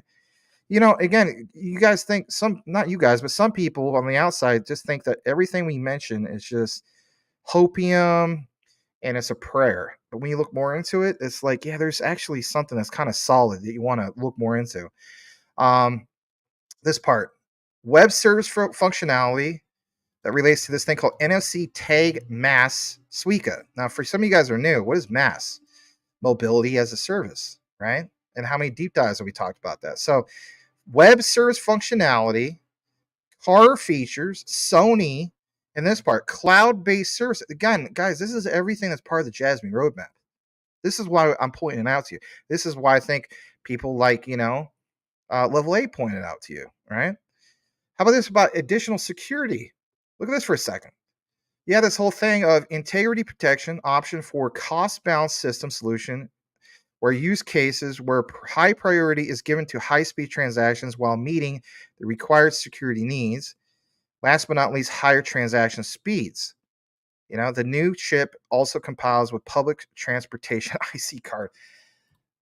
Guys, are we overthinking this? No, we're not. You have seen literally the blueprint of where we went then to where we're at now. And where we're at now is to get to the next level. The next level, think about it. Is Ethereum going to get the job done with 7 to 14 TPS? The answer is absolutely no. But Optimism can get the job done. That's why we have to scale up. I get it. A lot of people don't want to read these white papers and so on, and there's condensed versions called light papers, and some people don't read that as well. But when you reference it and you look more into it, you will come to the conclusion of, wow, this project is actually staying true to the white paper. Even though the white paper has been modified, it's still staying true to that. But when you find the deep dive research, again, shout out to some of these guys, Level 8, Lil Bidman, you name it, right? All of these references give you an idea of where we were in the past and where we're going here soon.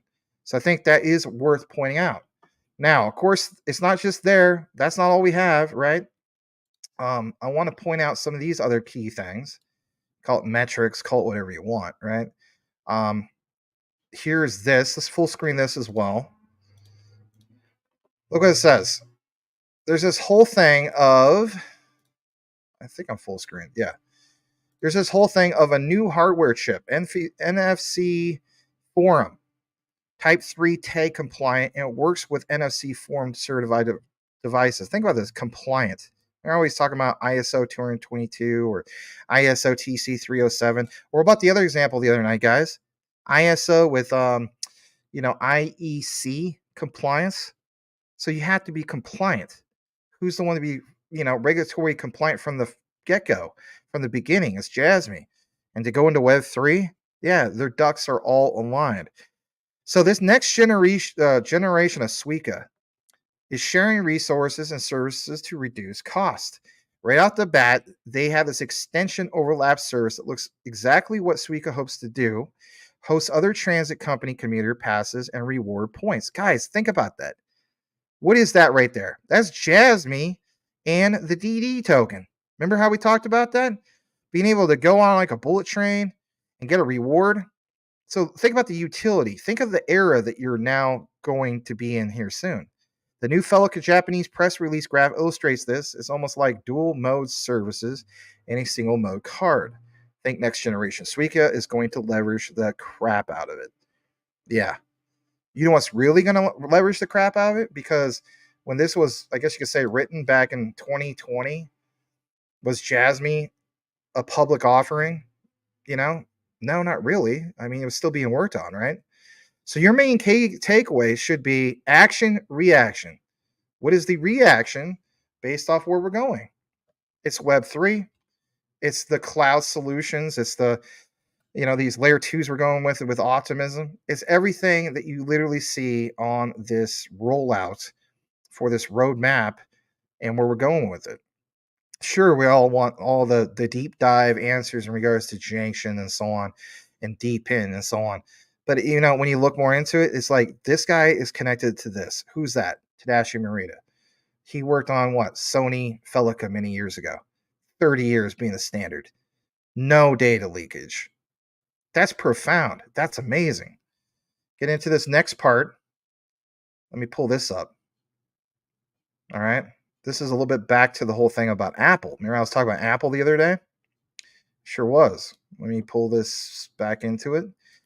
So it states here that you had this report back in 2015. I know I'm going a little bit further back in the past. 2015. And yeah, I know some of you guys got to concentrate on material instead of the babe on the right. I don't know why they came up, but anyway, try your best to concentrate, people. All right. In 2015, Felica payment transactions counted for what, guys? 4.6 trillion yen, which is about $46 billion American.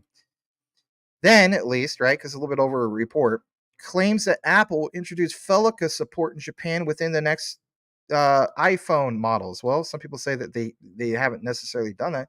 Doesn't mean that is never ever going to be a thing. But it says the feature edition is hold on. You know, again, this is interpretation. I'm not pronouncing it right, but it's basically dependent on smooth negotiations, right? Remember, I was talking about NDAs with payment networks in Japan. Think about that, payment networks in Japan. Why is that so crucial to share with you guys? Well, it's understanding the bigger picture. You got to keep in mind. Remember, there was a whole time period. This is 20. I believe that's from reference in 2015, and that report was 2020, give or take. All right. Well, in light of the whole thing of the pandemic, didn't we see literally like Japan was not really embracing crypto at that time? Very, very strict countermeasures in regards to the whole thing. And then from there, realizing, well, we need to embrace all this tech. And then, as you see, as I mentioned before, Japan fully embracing Web3, blockchain, DLT, and so on. So these statements, I think, are absolutely profound because it gives you a bigger picture of what's going on. Share it again. Again, not trying to get too distracted by, but yeah, look at this, guys, for example.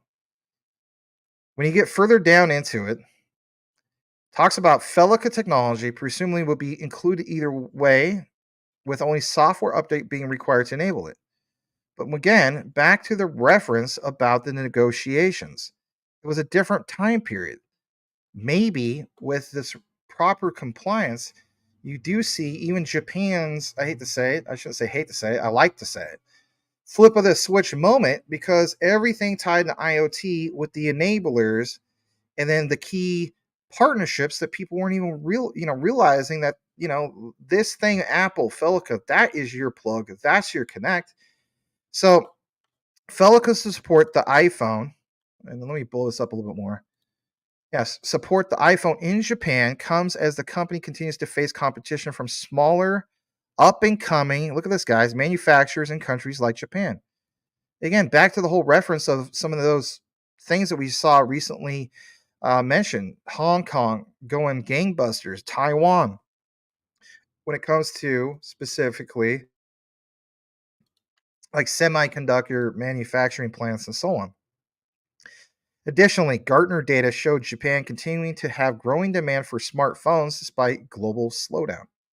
So the supply is there. There's even still demand that's there, right? Absolutely.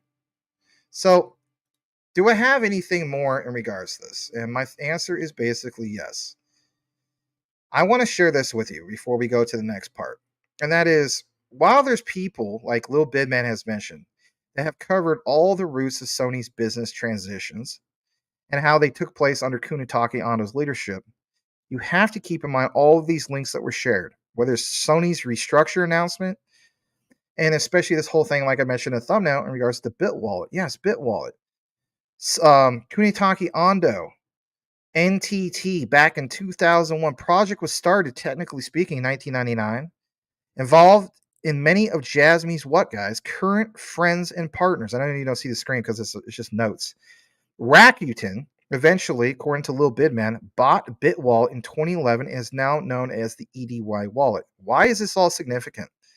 Well, it's understanding that Kunitake Ando and NTT did in fact come up with Bitwallet 10 years before the release of Bitcoin. Yes, 10 freaking years before the release of Bitcoin. Why is that so darn significant, and why am I sharing that tonight? Well, again, shout out to Little Bidman, but you have to keep in mind that it's profound. It's amazing. So while he might not have had the information on the fly to give it to me, shout out to Little Bidman once again. I have found your old post, sir. All right, so let's get into that. Look at this. In my opinion, when I say Jasmy Bombshell, here's the bombshell. You ready to see it dropped? Yeah, it's not me. I can't take credit for this. It's Lil Bidman.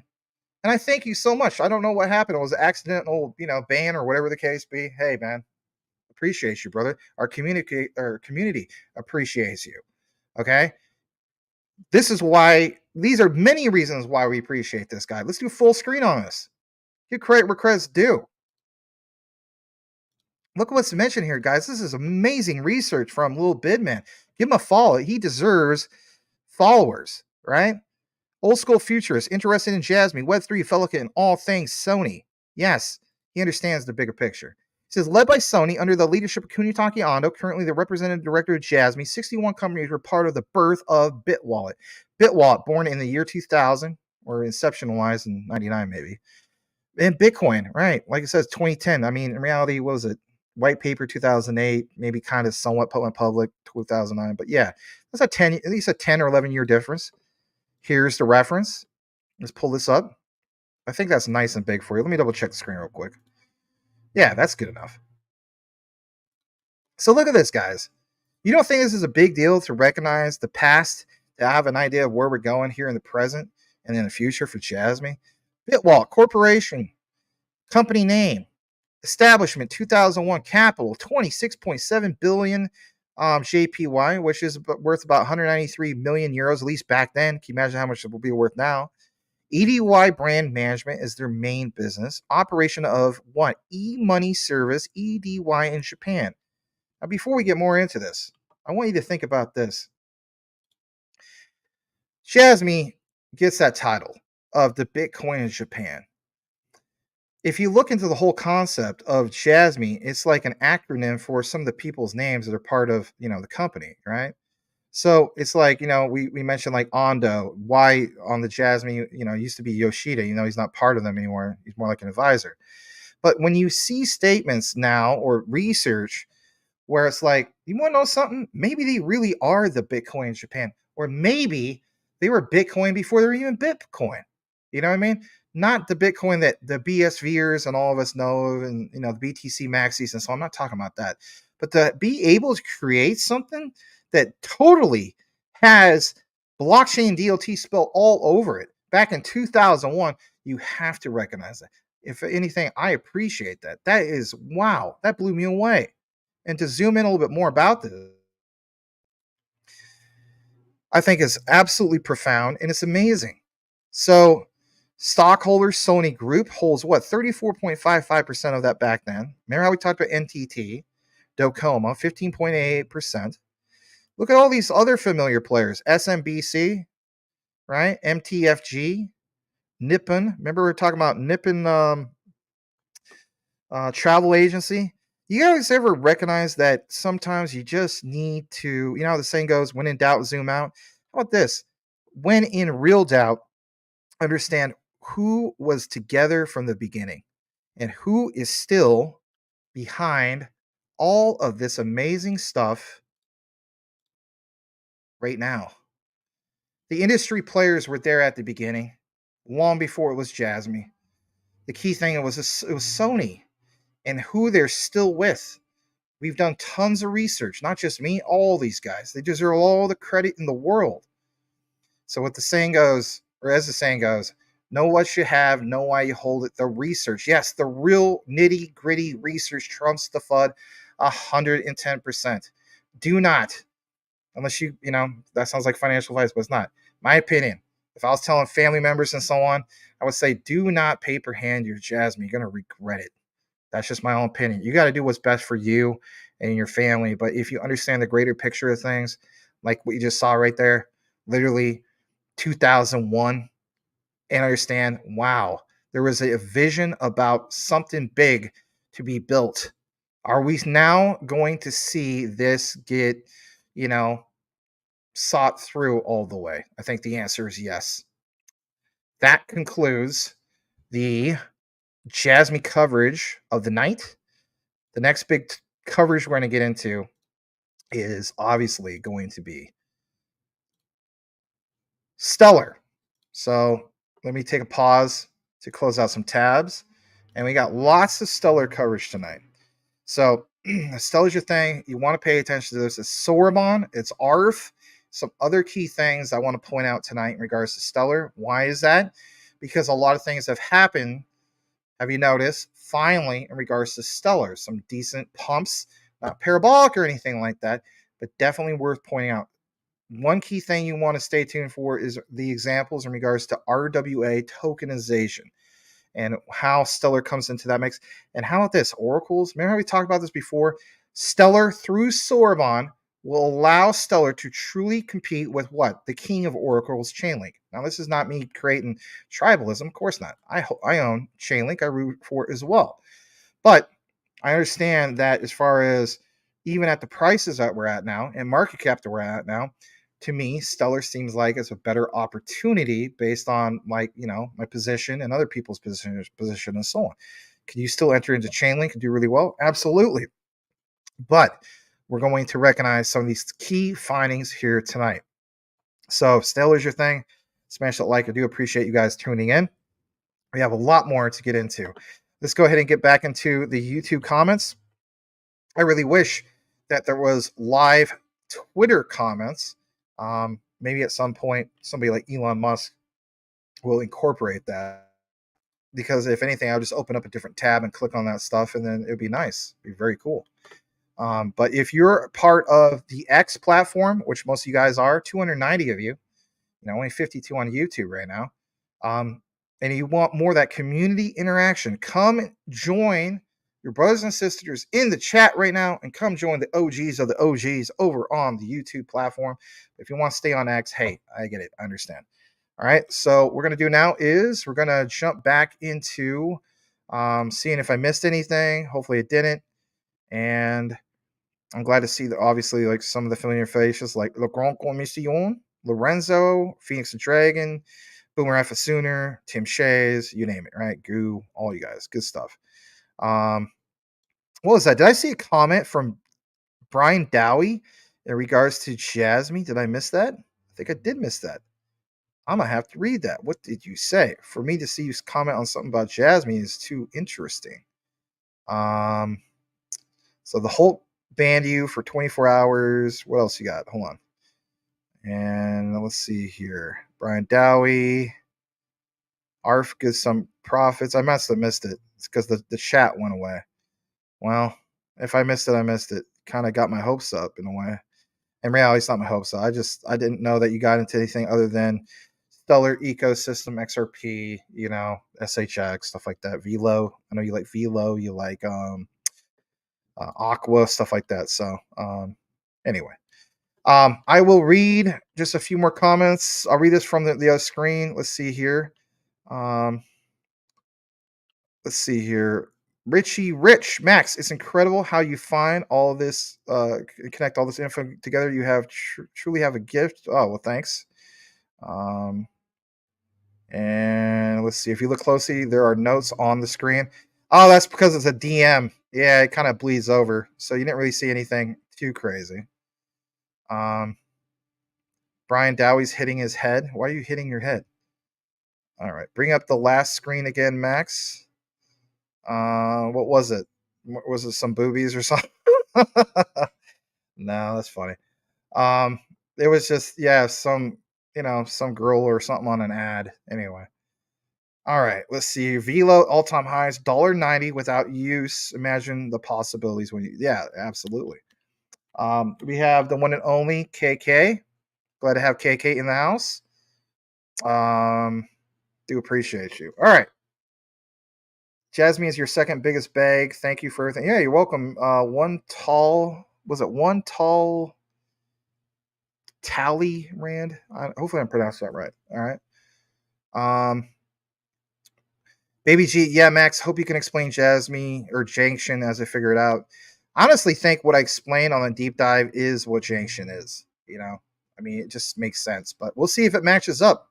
We'll definitely see if it matches up. All right. Brian now he says, "Oh, that's why you're doing that thing." Like, you sold Jasmy. LOL didn't have a lot and was consulting. Oh, that's all right. I mean, doesn't help when old Max, recommends something like Chili's at some particular point. I think you're probably upset with me of that or whatever. But in reality, I'm up on my Chili's. It's just as the saying goes, you're never gonna really lose until you like decide to sell, right? Um, but you gotta do what you gotta do. All right, what we're gonna do now is see where we're at real quick. Do a little check in.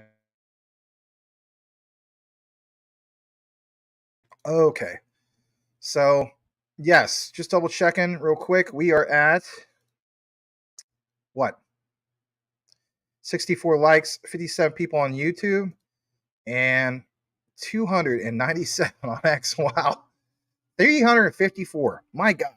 All we need is, well, it's 350 now. If you guys can smash the like and share the show, if we get up to 361, it'll be the all-time high for this show ever. Ever. If you appreciate the content, thank you. I cannot thank you guys enough. That is amazing. You guys, it's humbling. Thank you.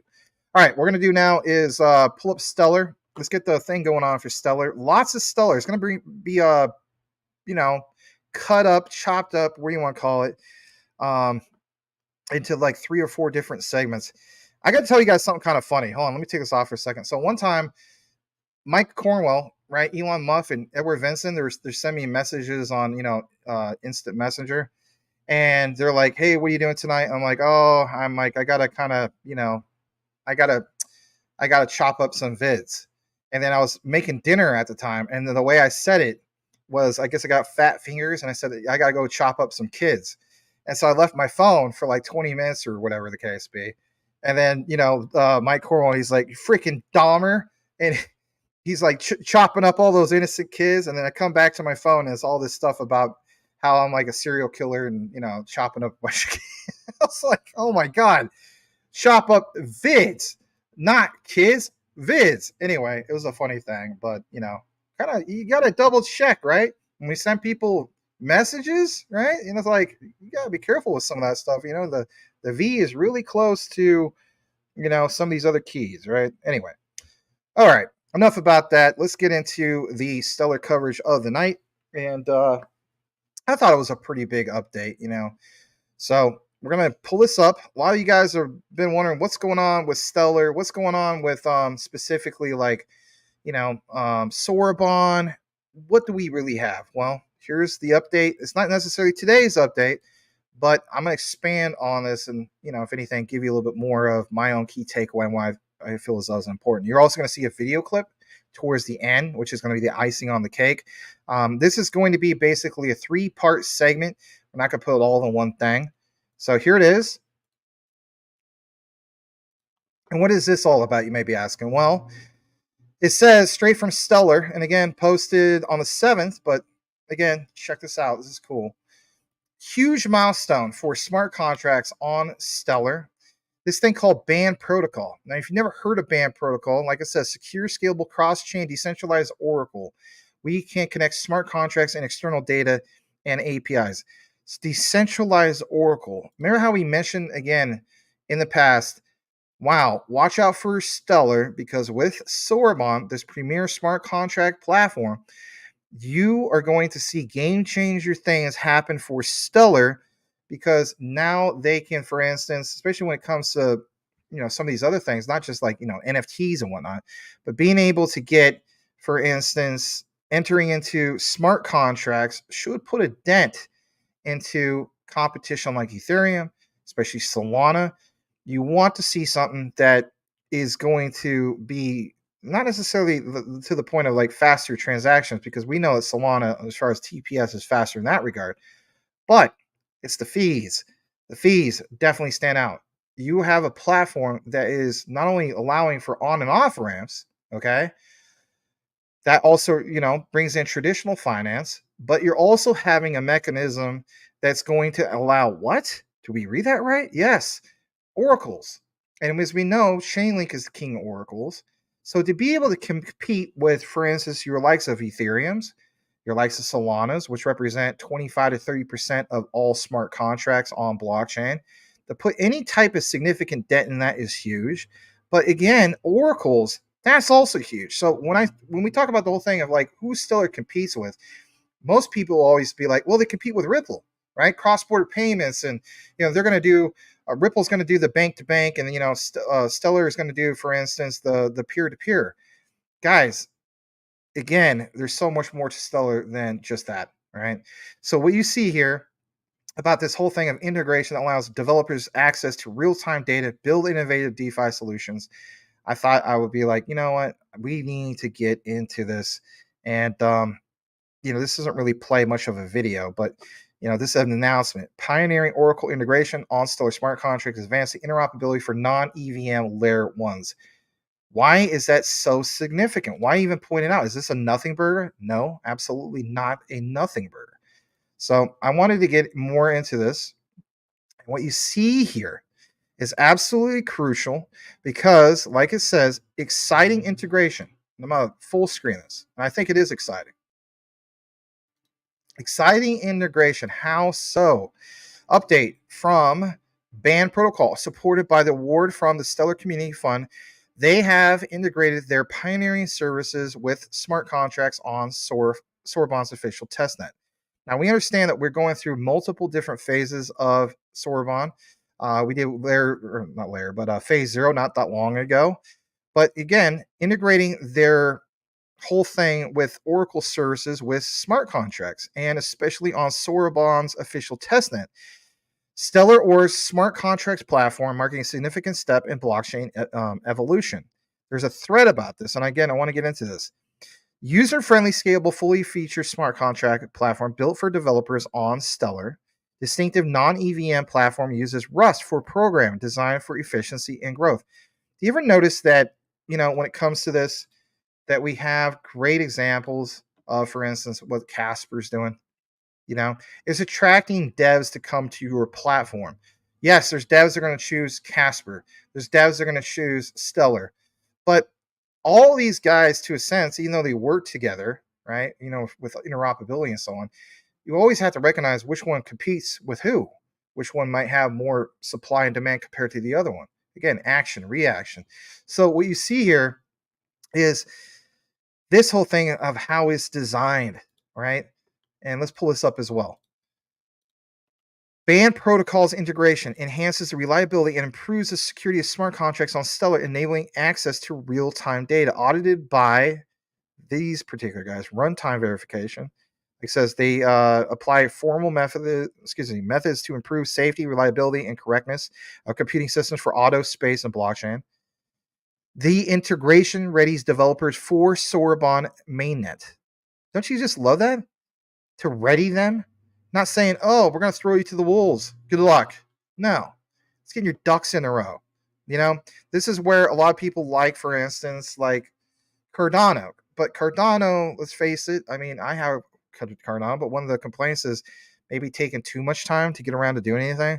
So incentivizing developers to have the whole thing of readiness, that's crucial. Establishing new standards for DeFi, that's big, and alternative finance applications. And I think this is the last, well, there's a little bit more. I will get to this part. This part's big because it talks about the integration. Enriches Soroban's official product offerings, optimizes market spreads, leads to positive impacts on user experience and Stellar's growth. Now, when I decided to get more into Band Protocol, it takes you to their particular page. And this statement I thought was pretty profound because it mentions specifically enhancing the reliability and security of Stellar smart contracts. Supported by Stellar Community Fund, Band Protocol integrates the whole function of significant enhancement and reliability and security to the specific smart contracts provided by who? Well, of course, Soroban. This integration sets a new era for blockchain application development. They have the whole thing of, providing the Soroban ecosystem. But guys, why am I sharing this with you? I'm sharing this with you because I want to give you an example of an actual example for a change. We are having 160 plus projects go live, but yet we haven't necessarily seen any real examples of ones that stand out. Remember how I pointed out, watch out for the ones that stand out, but more in particular, what about the ones that are standing out in regards to tied to oracles? So this is huge. Now, in my opinion, this doesn't mean that this is utility in motion, and if anything, this is what pumped Stellar today, but it definitely doesn't hurt anything. It's a huge positive catalyst. So, getting more back into this, it goes on to more detail. And in this detail, I'll blow it up a little bit more for you guys, just in case like you're on your couch and stuff. It mentions that. Hold on a second, I blew up the wrong one. There we go. Let's blow up this screen. Blowing up the StreamYard. Put at 150. Yeah. It mentions D5 alternative to finance solutions on Stellar Network. That's what Band Protocol does. They enable this whole creation. So yes, interconnected blockchain ecosystem. Blockchain ecosystem integrates with Band, Oracle, Soroban testnet. Again, just part of a testnet, not even completely to where we need to be, but finally a taste of things to come. Now, why is this so significant? Well, in my research, I decided that, you know what, this is big. It is worth pointing out. And if anything, let's talk about this integration for a second. Okay, so that was the news update before we get to some other updates. But if you understand the bigger picture of why this is so significant, is this integration, Band Protocol, Soroban, Stellar Network, right? It's so significant for a few basic reasons. So for one, how about just being able to have the whole thing of functionality, enhanced functionality for devs? Again, being able to bring devs from other platforms to your platform is an incentive, but to be able to build because they're familiar with the particular language models and so on, it's a win. How's it a win? Well, it's real-time data access. Hear me out on this. So what's going on, even if you're not a nerd that follows all this stuff, developers can leverage, yes, Band Protocol to incorporate real-time price feeds. Were you aware of this? And other off-chain data directly into their Soroban smart contracts. You can feed that right into it. Maybe you're still like, I'm still a nerd. I don't understand that. Okay, fine. Picture this. Picture a car. Picture a really fast car. Isn't it a lot more faster if you have direct port fuel injection? Yeah. Look at Soroban from that perspective. Direct port fuel injection. I know it's a weird analogy to make, but that's a nice little visual for you. This is going to eliminate the need for manual data input and reduce the risk of errors or manipulation. We don't need no more manipulation. You ever notice that Stellar wrote that blueprint not that long ago that we highlighted in a deep dive, talking about how we get to proper regulations, working with the government and so on? They threw that out there for a reason. For Stellar to be at the forefront when it comes to regulation of blueprint regulatory process, trying to educate our lawmakers of saying, look, this is the blockchain distributed ledger technologies. Here's what they do. You ever notice Donnell Dixon is always at these particular hearings sharing this info? So for this whole thing of Band Protocol, Soroban, Stellar, and eliminating the whole thing of manual data input, where we don't have errors of manipulation, that's a massive win for Stellar. And maybe that is the whole reason why it's pumping, because that creates a whole thing of what, guys? Action, reaction, supply, demand. Don't overthink it. How about this for a second? Cross-chain interoperability. I know you guys know me when it comes to interoperability. Mike Cornwall points out, Max, you always talk about interoperability, especially when it comes to quant. Okay, sue me, but hear me out on this. Band Protocol facilitates access to data from other blockchains. That sounds cool because, again, a little bit more of what?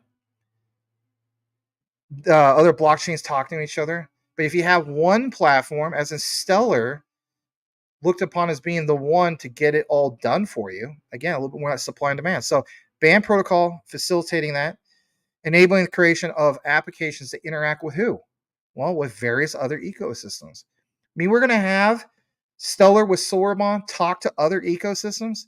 Yes, that's the whole point of band protocol. That's cool. I like that. Why? Well, it's going to foster in more interconnected blockchain landscape. Again, back to the whole thing Gilbert Verdi when he was talking about with Quant. You don't want silo gardens. We don't want the eras of Web 1 anymore, do we not? No, we don't. Those days are gone. CompuServe and all that nonsense back in the day of Web 1, no way. We need an interconnected world. That's what Web 3 is. For Stellar to get that job done, even before we get to mainnet in the testnet phase, that's another big win. Listen to that for a second. We have all the speed in the world. If we don't have perfect examples of security and reliability, then we don't have nothing. You don't have the internet trust, you don't have nothing. You can have the greatest utility in the world. If there's no trust and no proper security, you don't have jack squat, right? Absolutely. Listen to this. Decentralized Oracle solution. Decentralized Oracle solution? Doesn't that sound like Chainlink? Yes. Now I understand that this is not going to be the king of oracles. We're not even close to that. But to be able to compete, that's where it's at. So, for instance, Band Protocol acts as a decentralized, listen to this, Oracle network providing secure and tamper-proof data feeds. Yes, those feeds. This mitigates the risk for single points of failure and malicious actors doing what, guys? Manipulating data within smart contracts. Oh, I get where Max is going with this. Yes. Who manipulates data with smart contracts as we speak and why we call it garbage? Well, Ethereum. I thought Ethereum was the smart contract platform because it was so secure. It is super secure, but what is one of the complaints that they consistently get? And that is manipulating data. That's a problem, right? So, can Stellar hit two birds with one stone? Yes, smart contracts by providing a more less expensive solution for the likes of like Ethereum, but also to provide this whole thing with oracles. Again, two birds with one stone. I think it's huge. All right, let's talk about this for a second. I know there's a lot to get into, and there's other coverage in regards to Stellar. What kind of impact is this going to make in regards to Stellar, Soroban, and everything moving forward? Hear me out. This in itself will expand DeFi in alternative financial applications. Do we already have an example of it right now? Yes, we do. What about the whole thing of like MoneyGram? What about the whole thing of especially Wisdom Tree? Remember when Wisdom Tree went live with their app and that was a big deal, right? We did see a little bit of price action, but not really. But the key thing is alternatives to current financial applications. If Stellar is your whole answer to, for instance, on and or off ramps, because they tie in traditional sector or traditional finance with where we're going with Web3, understand that Stellar and Soroban is literally your interconnected keys to allow things to open up into Web3. And how so? Well, by enabling access to reliable data sources. Back to the whole thing of band protocol, they enable or empower, I should say, developers to build innovative financial applications on Soroban. Remember how I always mentioned in all my videos, who's your plug, who's your connect? Might very well be band protocol. So what's this going to lead to? It's going to lead to specifically a wider range of DeFi services and potentially attract more users, of course, to the Stellar ecosystem. That's a massive win. We want more utility in motion, but we want the bigger players using that utility and getting it into motion. Absolutely. What about being able to strengthen developer adoption? At the end of the day, you could have the greatest, equipment or the greatest, utility. Do we have people that want to develop and expand or give updates on that utility? Yeah, of course we do. So the improved functionality and security offered by Band Protocol can very well incentivize developers to do what, guys? Choose Soroban for building their blockchain apps. And I think that's where Soroban is going to shine because other developers, even from, this is no knock on Casper. I love Casper. I think it's amazing. I think it's very underrated.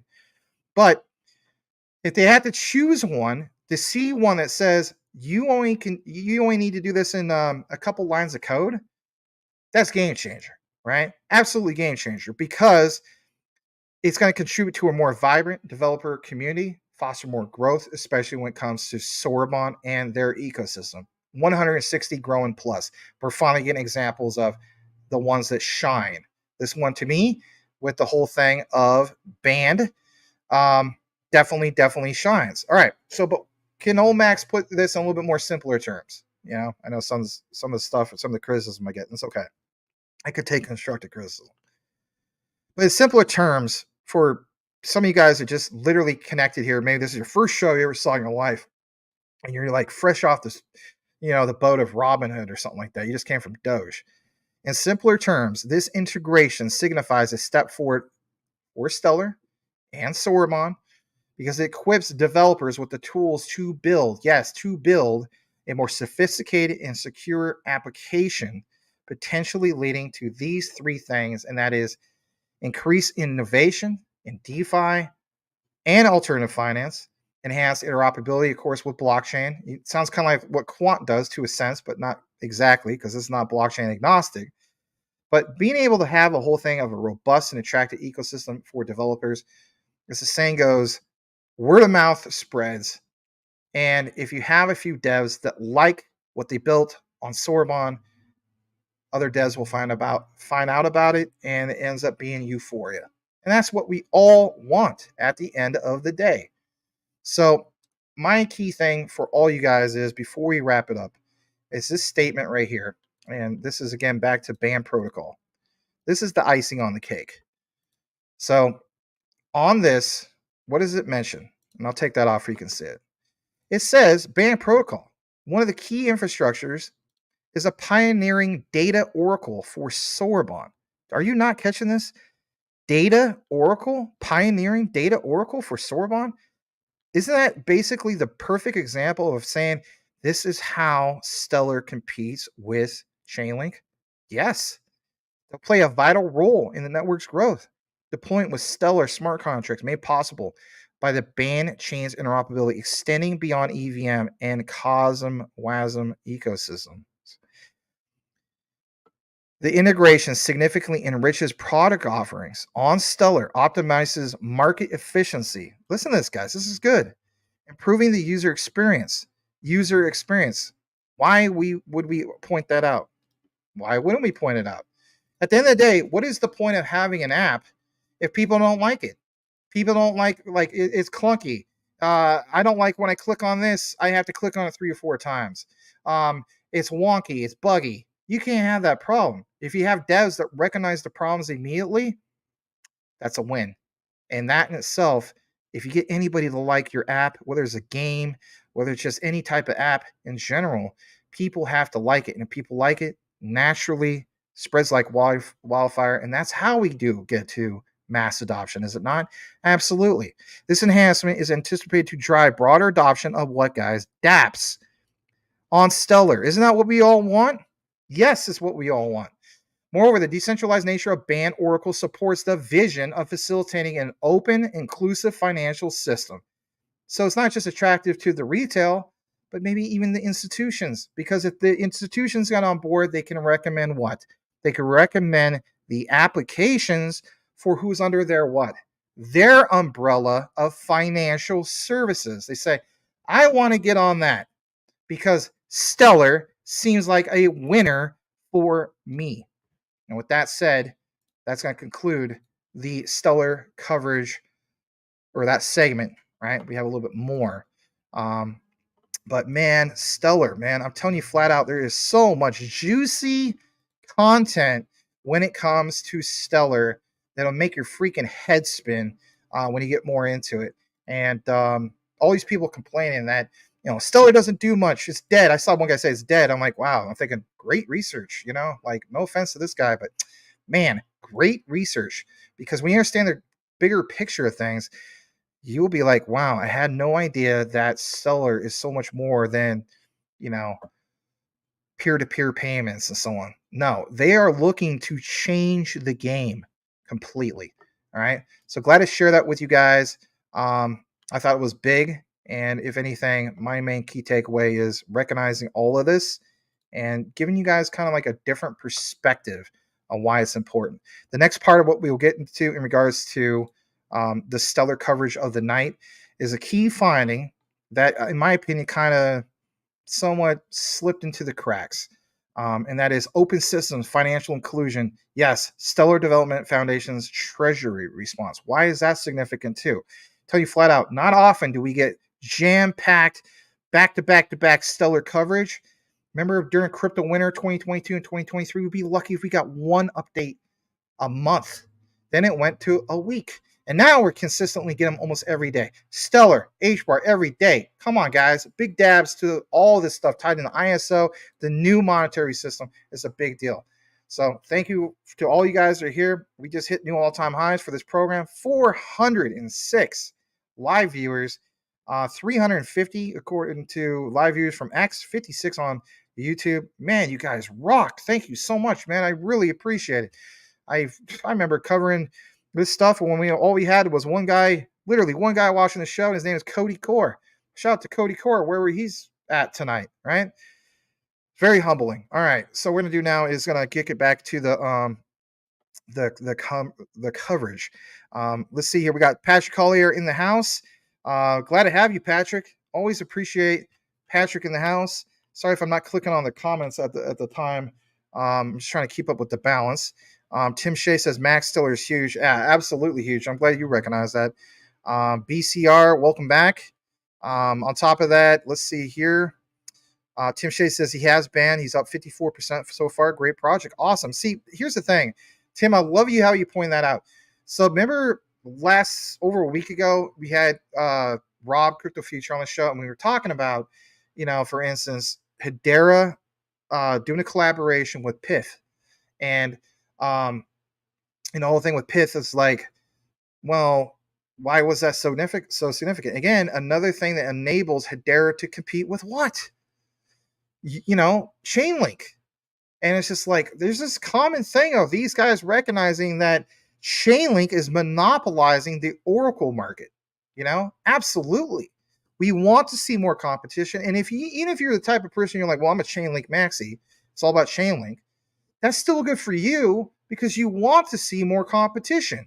You know what I mean? That kind of puts people on their toes and create a better product or service, right? Does it not? So that's the way I look at it. I'm glad that you recognize that, Tim. But yeah, for instance, you got some of that paired up with, for the collaboration with Stellar. I think that's a big deal. That's cool, man. 50%, 54%. I didn't realize I had to check that. I'll have to add band to my list. Very cool stuff. Glitching the Matrix, Grizzly Bear Greg, welcome back. It's been a while. Glad to have you. Let's see here. Goo, there isn't many people that cover this stuff. I'm like a kid at a candy store. Well, thanks, man. This stream is better than Prawn. Now that's a little weird, but that's okay. I'll take that as a compliment. Some of you guys get into all that stuff, while I'm doing the research. Like, you be at the 40-yard line, 20-yard line, and then, I'm like ready to drop a bomb of like, as you guys would say, alpha or something like that. And then somebody is literally doing a touchdown. But no judgment. However way you want to soak it up with the knowledge that's brought forward towards you is what you got to do, So that's just the way it is. All right, so let's see here. All right, so I'm caught up on the comments. We're going to do now is we are going to get into the next bit of the stellar coverage of the night. Let's just see how we're doing on the likes on YouTube real quick. We have 58 people watching, 76 likes. Thank you so much for doing that. If you're on X, wherever way it is to get the program out, you guys are doing a great job. I don't know what you're doing. You're hitting the like, you're resharing it, whatever the case be. I really appreciate you guys. Thank you so much. Hopefully tomorrow we'll have some SHX coverage for you guys and so on. Always trying to keep a good balance. I do have a couple announcements I want to make before we go forward. We have two special guests this week. We have on Wednesday, we have Channing Harrell. I guess you could say I've been mentoring this guy. Great individual, very enthusiastic about quant. It's going to be a nice, two-way conversation in which like both I'll have material, he'll have the material, and we'll get into some key findings. It's not just like, hey, we're bringing up some key things from like 10 years ago or something like that. We're going to present some new and also some other things from the past that need to get highlighted, okay? You've seen some things going on with quant. Some of you guys want some of that update. So look forward to having him. Thursday, we're going to talk about Swift Coin, right? Some real awesome key findings from the one and only Rue Black. You want to pay attention to that, why it's so significant. Brother Rue has done an excellent job with some of his key findings. And I'll just put it this way: the Chinese XRP, is that accurate? We'll find out. But anything of value is always worth pointing out. And the holder count, 90% of the holders, right? Like, are still hodling, if you will. Why would they be doing that? And another thing that kind of is interesting is if it's such garbage that some people have pointed out in the past, which I don't think it is, why would Coinbase list it? Coinbase doesn't just list anything, as you guys know. So we're going to talk about all these key things in regards to Swift Coin on Thursday. You're definitely going to want to tune into that. So yes, guys, 2 special guests, and of course we'll plug the channels, all that good stuff. If they're here watching, you guys are awesome. But yeah, we're going to do now is simply get back into the outline. So what I'm going to do now is just welcome Gregson Wong. Let me go down to the comments area. I'm also going to welcome this guy, Pop Tier 123. Yo, here from Rob's stream. Hey, thanks, appreciate that. Welcome Pop Tart Eater and Gregson Wong. Yes, aloha from Hawaii. I know what time it is over there. 5:06 p.m. in Hawaii. Wow, very cool. It's probably, it's probably not even dark over there yet. Yeah. All right. So, yes, let's get down into the next part of what we have. Very cool stuff. I'm not gonna say let's go up to 500, but I mean, if that happened, I already know what I would do. I'd probably go do a backflip and then break my neck, right? Anyway. All right, so we're going to turn up the branding for the next part of a stellar coverage. No pun intended. And yes, let's just get into it. So I'm going to share this. This is the thing I was talking about just now. And look what is mentioned here. Open Systems, Financial Inclusion, Stellar Development Foundation, Treasury response. Why share this? Well, this was posted on March 3rd. It didn't get a lot of coverage. Not a lot of people were talking about it, and I decided to read more about it and so on. So I want to share this, and I'll come out of the frame just to kind of make it bigger for you guys. And I do think it's a big deal. So it says Stellar Development Foundation recently submitted a letter in response to a request for information on financial inclusion. Guys, this is big. Anything mentioned in regards to the United States government and so on is worth paying attention to. So this request for information on financial inclusion, which is called RFI, issued by the United States Department of Treasury. This response blends our work on financial access with our continuing efforts to advocate for open systems. By combining these two focus areas, SDF aims to inform Treasury's development of a national strategy for financial inclusion from a technological perspective. Is this of them elaborating a little bit more on what they currently done with that whole thing, that blueprint I was talking about from about a month ago? I think so. But it says it emphasizes that tools to further financial access and inclusion can benefit from open source and transparent technology. Is this, again, back to the whole thing of banned? A little bit, but hear me out. In our response, we address 2 key points: the importance of access when defining financial inclusion and how to leverage technology to advance financial inclusion efforts. It goes down to this part, talks about that they propose that consumers should have access to free or low-cost products that support everyday financial transactions in today's cashless economy. Again, why I mention this? Well, remember how Danelle was talking about it shouldn't cost money to send money, right? I think that's another thing in reference. But this time, instead of just stating it, you're going to reference the United States Department of Treasury. I mean, this is like literally like an open letter to them, okay? So I think they're really getting real with this. They talk about leveraging digital wallets, blockchain tech, address, how they can address traditional barriers, all this stuff, minimal balances. But this part, again, back to the whole topic of what we talked about in the other video, and that is smart contracts, self-executing code, digital ledgers. Says this innovation enables consumers to access financial services without relying on legacy actors that have historically excluded certain communities. They talk about how this is a crucial role to recognize open source. Basically, they want devs to come in and build on it, right? And if anything, this is a win for the ecosystem. But to get something like the United States government behind it, why would they want to do that? Again, they understand the bigger picture. It's mass adoption. You need to get the government behind this if we're ever going to get to real, true mass adoption. Whether people are like, no, we don't need the government behind it because we want to keep it decentralized and so on. I understand that point of view. But from the point of view of what they're trying to solve here, this kind of makes sense. So listen to this. They talk about this whole thing of back what I was mentioning with the other outline with band. It says transparency is particularly important given the sensitive nature of financial transactions, potential new trust gaps, so on and so forth, right? Unverified code written behind closed doors. Behind closed doors. Why mention that? Don't overthink it. Because if you have unverified code, you're going to have malicious actors who did really bad things with the backdoor type method of what they wrote in code. Perfect example is your Doquans. Another great example is, for instance, what happened with scam, bankman fraud, and FTX and so on. So my key takeaway for you guys is this: recognizing what was mentioned there.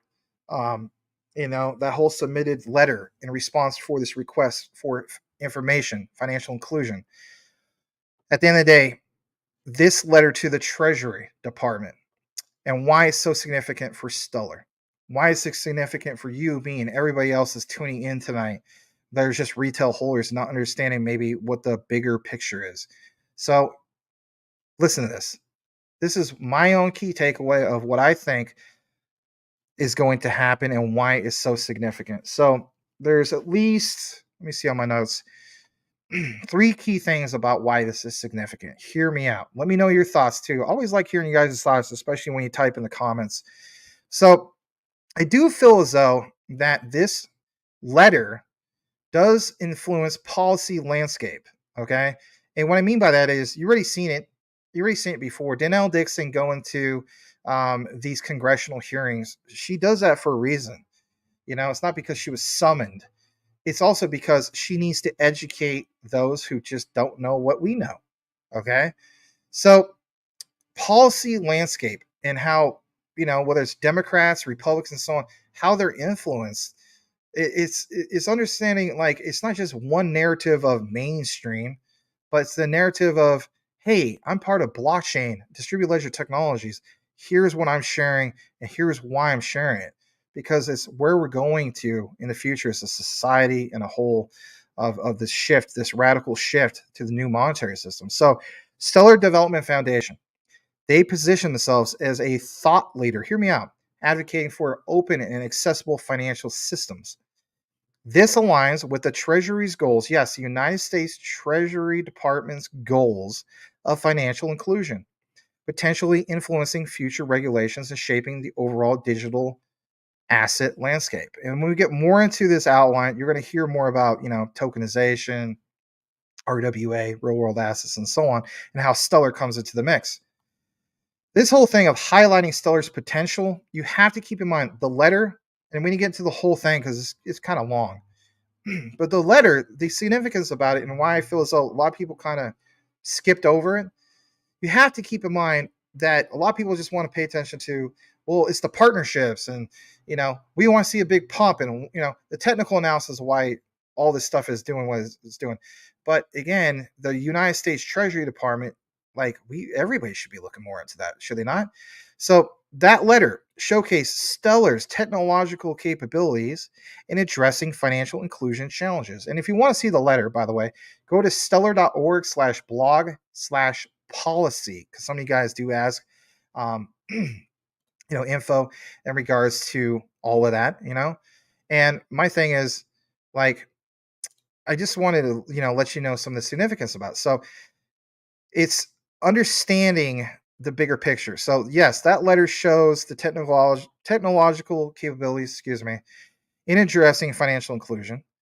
It emphasizes its open source nature, low cost. Yeah, you better believe low cost transactions, and ability to bypass traditional barriers. Stellar Development Foundation presents Stellar as a viable solution for building inclusive financial infrastructure. What if, by providing this to the United States Department of Treasury, it literally kind of future proofs you for potential risks and problems that are going to happen for the near future? Is this protecting or building, upon something in which we have a solution in regards to a dollar crash? You better believe it. I mean, say what you want. Some people have pointed out, well, if there's a dollar crash, wouldn't it affect, for instance, the stable coins and so on? Yeah, because they're pegged to the dollar. I get that. But being able to say, look, there are going to be a lot of people. They're going to come out of the traditional system and realize they need to get into something that they can trust more and and do things for a lot cheaper than the traditional models or not your money grams and so on, but for instance, your Western Unions, right? You need to have a more low cost transaction platform, and it has to be a viable solution, like we mentioned, for building inclusive financial infrastructure. Again, don't get twisted; it's just the infrastructure. So it does create a sense of marketing position for Stellar. Hear me out on this. This outreach does, in fact, strengthen Stellar's position as a player focused on social impact alongside technological innovation. There's so much of this going on, but especially with Stellar lately. It can attract potential partners, more of these collaborations. We just gave the example in the other video in regards to Band, right? And it's just that collaborations interesting in leveraging blockchain for financial inclusion initiatives. Band is the perfect example of that. Whether it's Band with Stellar, or how about this, guys? Hedera with what? Pith. It's understanding inclusion and what one project can do to complement the other. All right. What are some of the key takeaways in regards to this?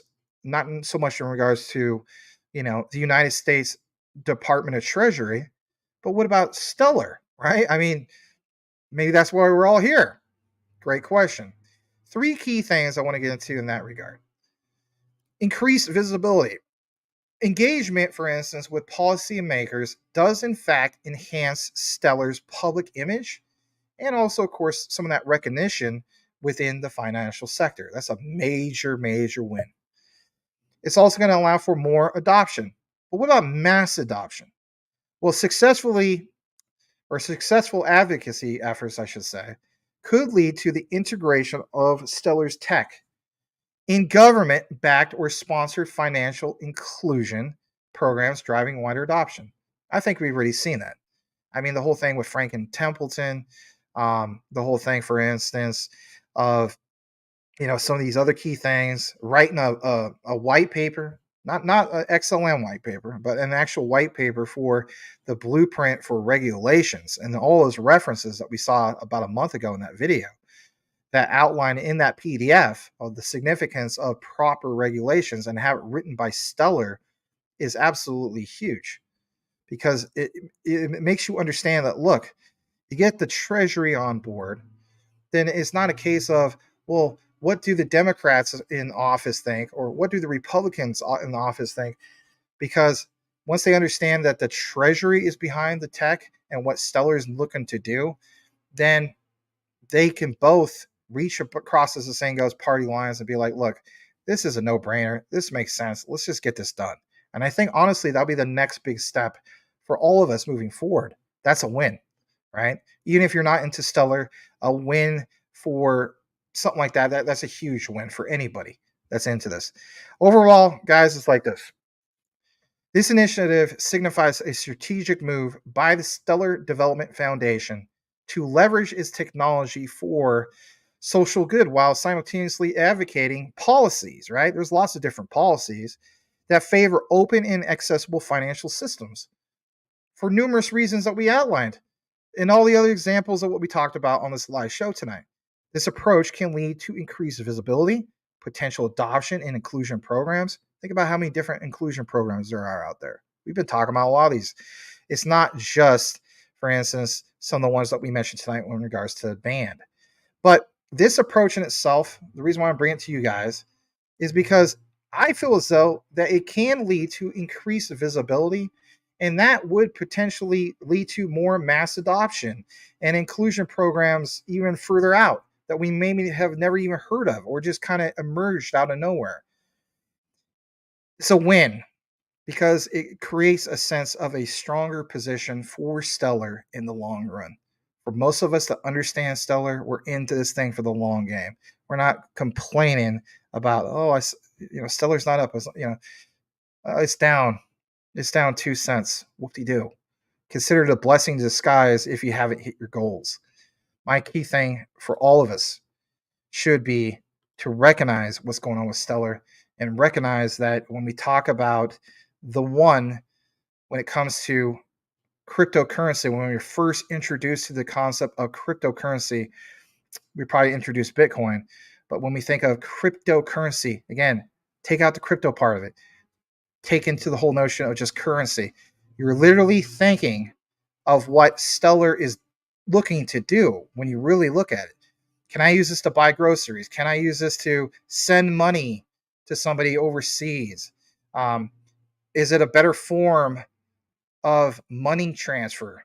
And when you look more into it and then you get a yeses to all those questions, then it does come back to the original conversation of whoever introduced cryptocurrency to you.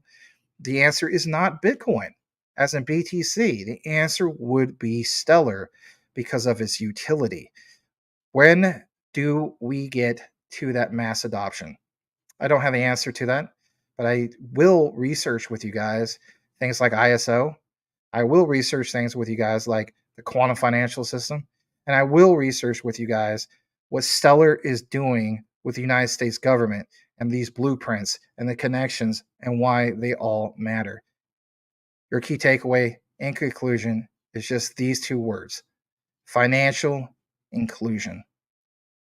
So that concludes the Stellar segment of the night. There's another particular segment. I told you guys, jam packed tonight with Stellar coverage. The next segment of the night we're going to be talking about in regards to Stellar is ARF. There's a particular update. I covered ARF in the past. So you want to stick around for that? We'll kick it back in the comments, just to kind of have a nice little balance of everything. Let's go ahead and do that. I think I'll be able to kick it back to where we were last. 438 people here live. Thank you so much. If you really appreciate the program, who knows? Maybe we get to 500. My God.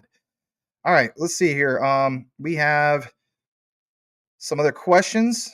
And who is it for? Here it is. What's the website for Band Protocol? I could pull that up for you. Hold on a second. So, Band Protocol. You just go to, you're going to laugh when you hear this, bandprotocol.com. Sorry, but that's exactly what it is. Jonathan Fernandez, he says, hey, bro. Hey. I always got to take a second look when I see Jonathan Fernandez. I'm always hoping it's one of my students from a couple years ago, Jose Fernandez. But I do appreciate you, Jonathan. Nice looking car. Welcome back. And Michael Montclair is in the house. Give him a follow if you love great Frank Sinatra style music. I love your avatar, very 1950s-esque, very cool era for cars, movies, clothing, fashion. Give him a follow on Michael Montclair's YouTube channel. Welcome back, Michael. OG Crypto is in the house. Good to see you. All right. Bernard B., thank you so much for all the, comments that you do on the recorded, the live, and so on. You are much appreciated. Don't ever think you're not. Thank you. I want to also state this. A lot of times you guys may want me to interact and give you a comment back. I will try to when I can. There's times I simply can't, busy guy, just like the next guy. But I always appreciate you guys dropping comments and so on the recorded. It's really cool. It does trigger the algorithm. All right, we got OG Crypto, Mr. Gangsta. Tell me about the days of way back. Good to see you, man. Welcome back. You guys are all welcoming each other. Very cool stuff. Wow, look at that. Michael Montclair is getting married tomorrow, he says. That is so cool, man. I remember you were saying that, that you were engaged, and that is so awesome. Well, congratulations to you both, right? You're a lovely, I should say still are a lovely looking couple. And yeah, congrats in advance, man. And I hope it's the most amazing day of your life. I really mean that, man. So Stellar and all this stuff to the moon tomorrow for you, right? That'd be cool. Welcome back, buddy. Thanks for even stopping by to say that a day before, your wedding. Man. Yes. Legendary, welcome back, man. I love your, live shows. Welcome back. Guys, give Legendary a follow. Tim Shea, if you're already on top of it, please give a plug for Legendary's channel. We do appreciate you. And yes, I do love the whole ecosystem as well. Um, I'm not into all this stuff like you guys. I mean, I think Brian, this guy right here, right? I mean, he's like an Aqua, Velo, freaking SHX, you name it, Songbird. I get requests for all that stuff, but I am proud that I cover Stellar. I cover the whole thing with Soroban, which I mean, obviously can't buy Soroban because it's smart contract platform. Every once in a while, I get somebody who's like, "Hey, how can I buy Soroban?" I'm like, "No, it's not a token, it's not a coin, but that's okay. We're all learning." But yeah, I'm glad I covered SHX and whatnot as well. All right, let's see here. Let's go further down. Read a couple more comments. Hey, there he is. There he is. Mr. Dingy, aka Daniel. I always gotta say it like that, Daniel. So, what is the difference between tokenization and NFT? Aren't they running at the same thing? Not necessarily. I get where you're coming from. So, I mean, you gotta look at it from this perspective. Don't overthink it, Mr. Dingy. There's utility-based NFTs, and then there's just NFTs that represent art. Some people say, well, there's really no difference. There is a difference. The tokenization of utility-based NFTs to show, for example, an actual printable receipt, or not even a printable receipt, but the one that you can like literally show on your phone that, you know, shows something on ledger with an address behind it. That represents, for instance, like, we talk about RWA. What about like an NFT receipt on a deed? To me, that's a significant difference compared to, for instance, just somebody's art on OpenSea. That's just another example. I mean, I kind of look at like OpenSea kind of like eBay to a sense for NFTs. But there are NFT platforms like Propy. What's the other one? Like Will Fix was sharing. Lofty, right? That's another example of it, with Algorand and so on. But I don't think it's completely the same. I can get where you're coming from in that regard, though. All right, let's move on and click on this one from OG Crypto. Guys, you have to put some in gold, silver, in my opinion. All your devices run on gold and silver. Yeah. A financial advice. Yeah, that's a good point. I mean, a lot of people are doing that. The dollar is going to be too unstable. It's not worth anything. Go the dollar. Go the dollar. I think that's a typo. The dollar is going to be too unstable. It's not worth anything. Well, it's worth something. I mean, it's not going to crash to zero. I think Trump is right about that. It might do like maybe instead of being worth $1, maybe it's like 70 cents. I mean, I don't like hearing that, but I mean, I don't think it's going to zero. I'm just going to throw that out there. I mean, if it goes to zero, then I mean, I understand people are like, well, then our GDP power rankings dramatically drop down. But there's a big difference between the dollar crashing and then just being worth zero. I know some people are going to be like, well, it's going to be worth zero because we have all that debt that we owe. Well, that's true too. Maybe I'm wrong on that, right? Maybe OG Crypto, you're spot on. I don't know.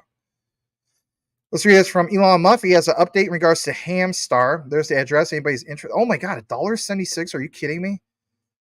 Oh my gosh, is that $1.82? Holy guacamole, man! Whoa! All right, hold on. Let's see what's going on with this. This guys. I'm gonna be honest. This might very well become the first ever meme token to hit $1,000. What's it called? Yeah, dog with hat. I always gotta pronounce it. I gotta like pause to pronounce it right. So, dog with hat was the first to hit $1. Significant milestone. And this is kind of, I guess you could say somewhat new, but all right. So, and I have some of this. I only have like $25 worth, but I didn't know it was going to do what it did. If I knew it was going to do what it did, I probably, oh my God. It does, again, guys, no utility, no nothing here, right? Not financial advice, not telling you to get into this or anything like that. You do what the heck you're going to do. You guys ape into stuff. I know you guys do, right? Freaking $1.82. This thing was at like under a penny yesterday. Fully diluted value is 608,214. Total liquidity is only 7,132. I mean, Tim Shea makes a good point in that regard. I understand. Hey, no one's telling you to do anything. But if this is your degen play or your gamble or whatever the case be, you're gonna do what you're gonna do. But I think that thing is nuts. That's freaking crazy.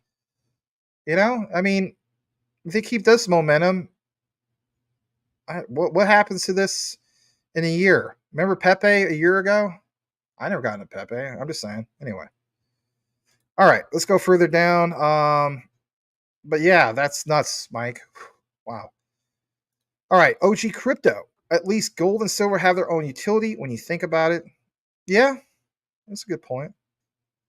Um, all right, let's see what else we got. Bernard B. Yeah, Max, run it. Love this channel. Thanks, man. Really do appreciate it.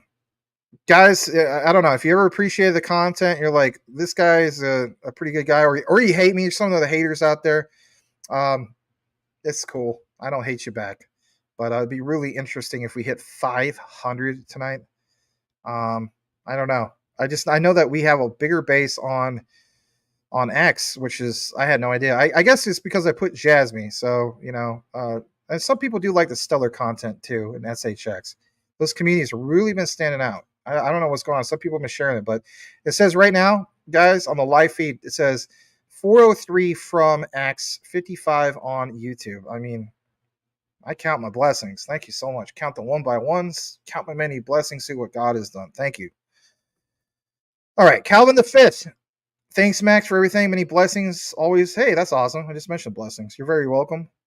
Like button now. Thank you so much. Oh, you're welcome, Legendary. Anytime, man. I mean, you know how it goes. Putting in the hard work. Sometimes it's like, especially during crypto winter, right? Sometimes it's just like you don't see many people. I mean, I remember back in those days. I'll never forget my first show ever with you know who. Maybe you don't know who he is, but one guy. That's why when I see Cody Core, I'm like, man, Cody Core, like you rock, brother. Like you were here since the first show. And some of you other guys came shortly after your Tim Shays, what's his name? Todd. Common Sense, not Rich, the other one. A lot of you guys rock. And then Mike Cornwell, April Cornwell. Anyway, I'm not super into NFTs. I do have a small collection, but yeah, I have to go double check to see how much they're worth. Yeah, I'm seeing a little bit of that. I mean, it's to be expected. I mean, come on, guys. I mean, there's a lot of people. FAB7B1. Thank you for being here, by the way. I mean, there's a lot of people just like maybe they bought BTC at the height of last bull run, right? So like, let's say somebody came in and they're like, yeah, man, I bought BTC at 68,800, which is basically like 69K. And they've been holding this whole time. There's some people, those people are like, oh man, I bought at the top of the mountain. And now they see this and they're like, well, I finally got a little bit of profit. So then they sell. You know what I'm saying? So as a result, you have to keep in mind BTC and Ethereum, those still represent about 81% of the overall crypto market. They're going to do what they're going to do. So if anybody takes profits off that or just sells like an entire Bitcoin, if they happen to have one or half of one or a quarter one, where the case be, let's say it was a quarter of a one. I think that's a good way to look at it. So how many people recently sold a quarter of a BTC? Look at all the sell orders. That in itself, it's like, yeah, that's going to affect the overall crypto market. Anyway, you go where I'm going. Tim Shea, Max, you deserve that and more. Thanks, man. I don't know, man. The way I look at it is, I don't know. I'll tell you. I'll let you guys know a little secret. All right. So when the show ends eventually, everything's said and over with, I take a screenshot of the performance, and I probably will do it tonight because this is the all-time high for tonight. And I literally just say immediately after, raise my hands up, and I say, I'm not trying to convert anybody, right? I just know how God has affected me in my life. I just say, thank you, Lord. Thank you so much. Thank you for blessing me in this channel. I can't thank you enough because, I mean, as you guys know, like you guys, the OGs, having to start over, man. I didn't like the idea of starting over, but you want to know something? Wow, what a blessing in disguise. Do you really think we're going to have those numbers with the other one? I don't know. I don't think so. So, but maybe. I don't know. It's hard to say. But you know what? So glad to not be attached to that anymore, and thank you guys for riding with me, in the thick and thin. It really, really means a lot. It's humbling. No, I'm not going to cry, but, God, almost makes me want to cry. Okay. It does make me, it's thankful. I mean, cause there's guys like this, Selmo Fudd in the house. He remembers back in the days when there was like maybe 20 people or 15 or whatever, right? Thank you, brother Somo. Boom. All right, let's read this for Craig Bird. SHX Stronghold hopefully goes parabolic.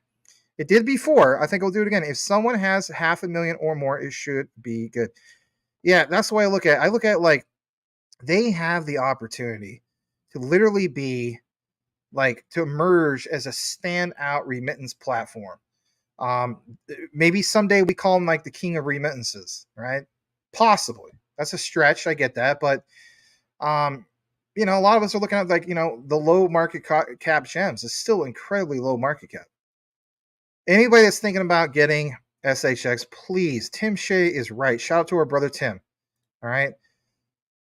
If it wasn't for Tim, I don't even know if I would have got into Lobster Wallet. But guys, we want more of what our hard-earned money to go the farthest we can.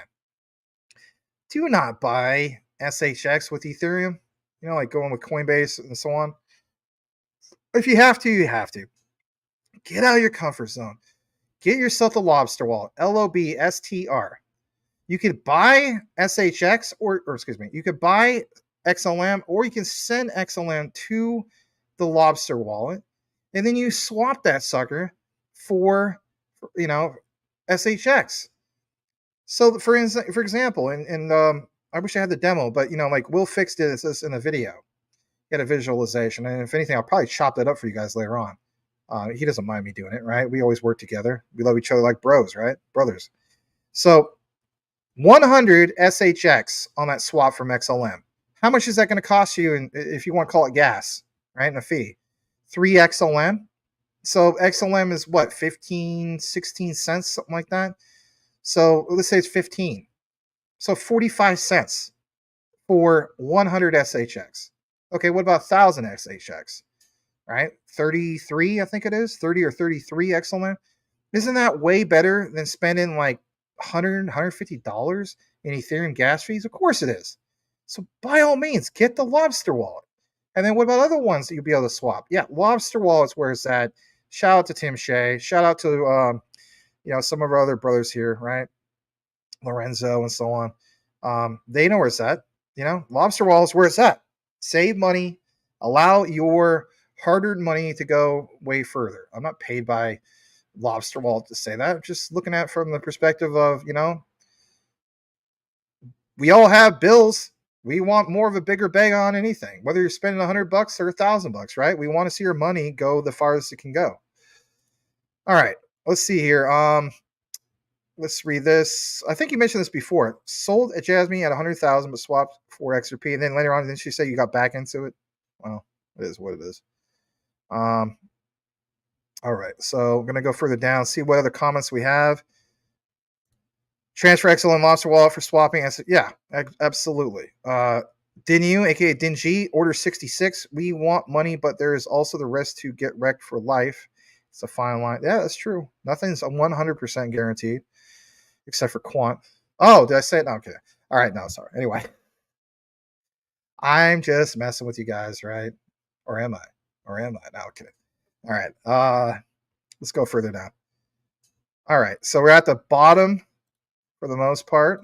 Tim laughing out loud. All right, cool stuff. All right, let's get into a little bit more Stellar. Can you believe that? More Stellar? Like, this is a Stellar show for crying out loud, right? It seemed like Jasmy earlier too, but in reality, at this point, it's become the Stellar show. And like, is that such a bad thing?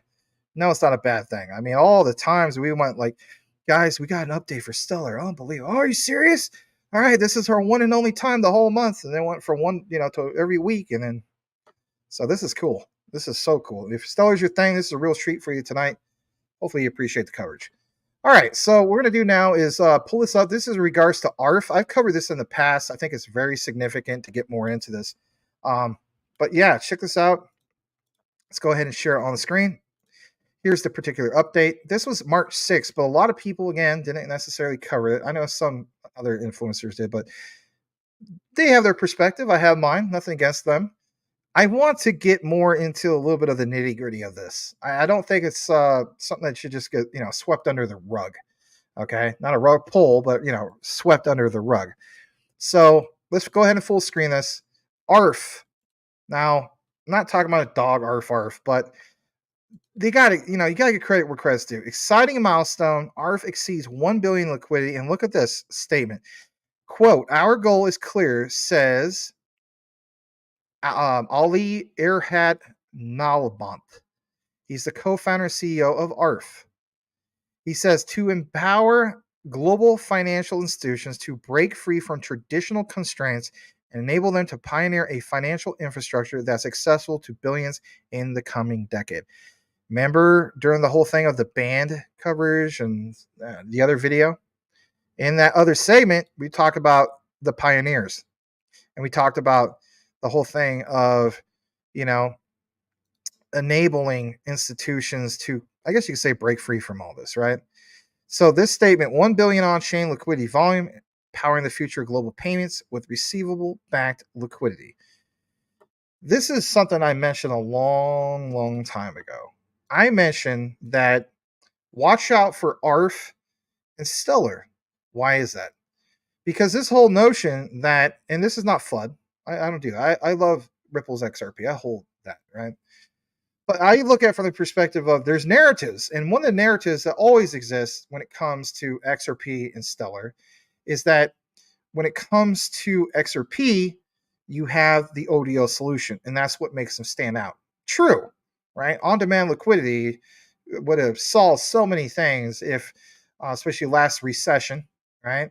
When it came to bank bailouts, if we could have not had somebody like Gensler, and if our whole country would have fully embraced that during that time, but that technology didn't even exist anyway, right?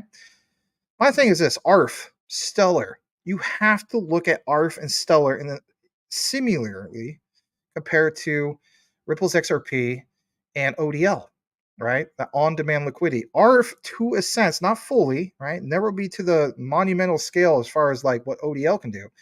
But again, can we provide something that would at least allow Ripple, Stellar to be even in a little bit in that mix? Isn't that a good thing? Don't you want to see a little bit more of some of that competition? I think that's a good thing. I think ARF allows that to happen. So I pointed that out before in the past. And if anything, I wanted to get more into some of that. So I'm going to take you to this link, and it gets into the nitty gritty about what recently happened. Let's go ahead and share this as well.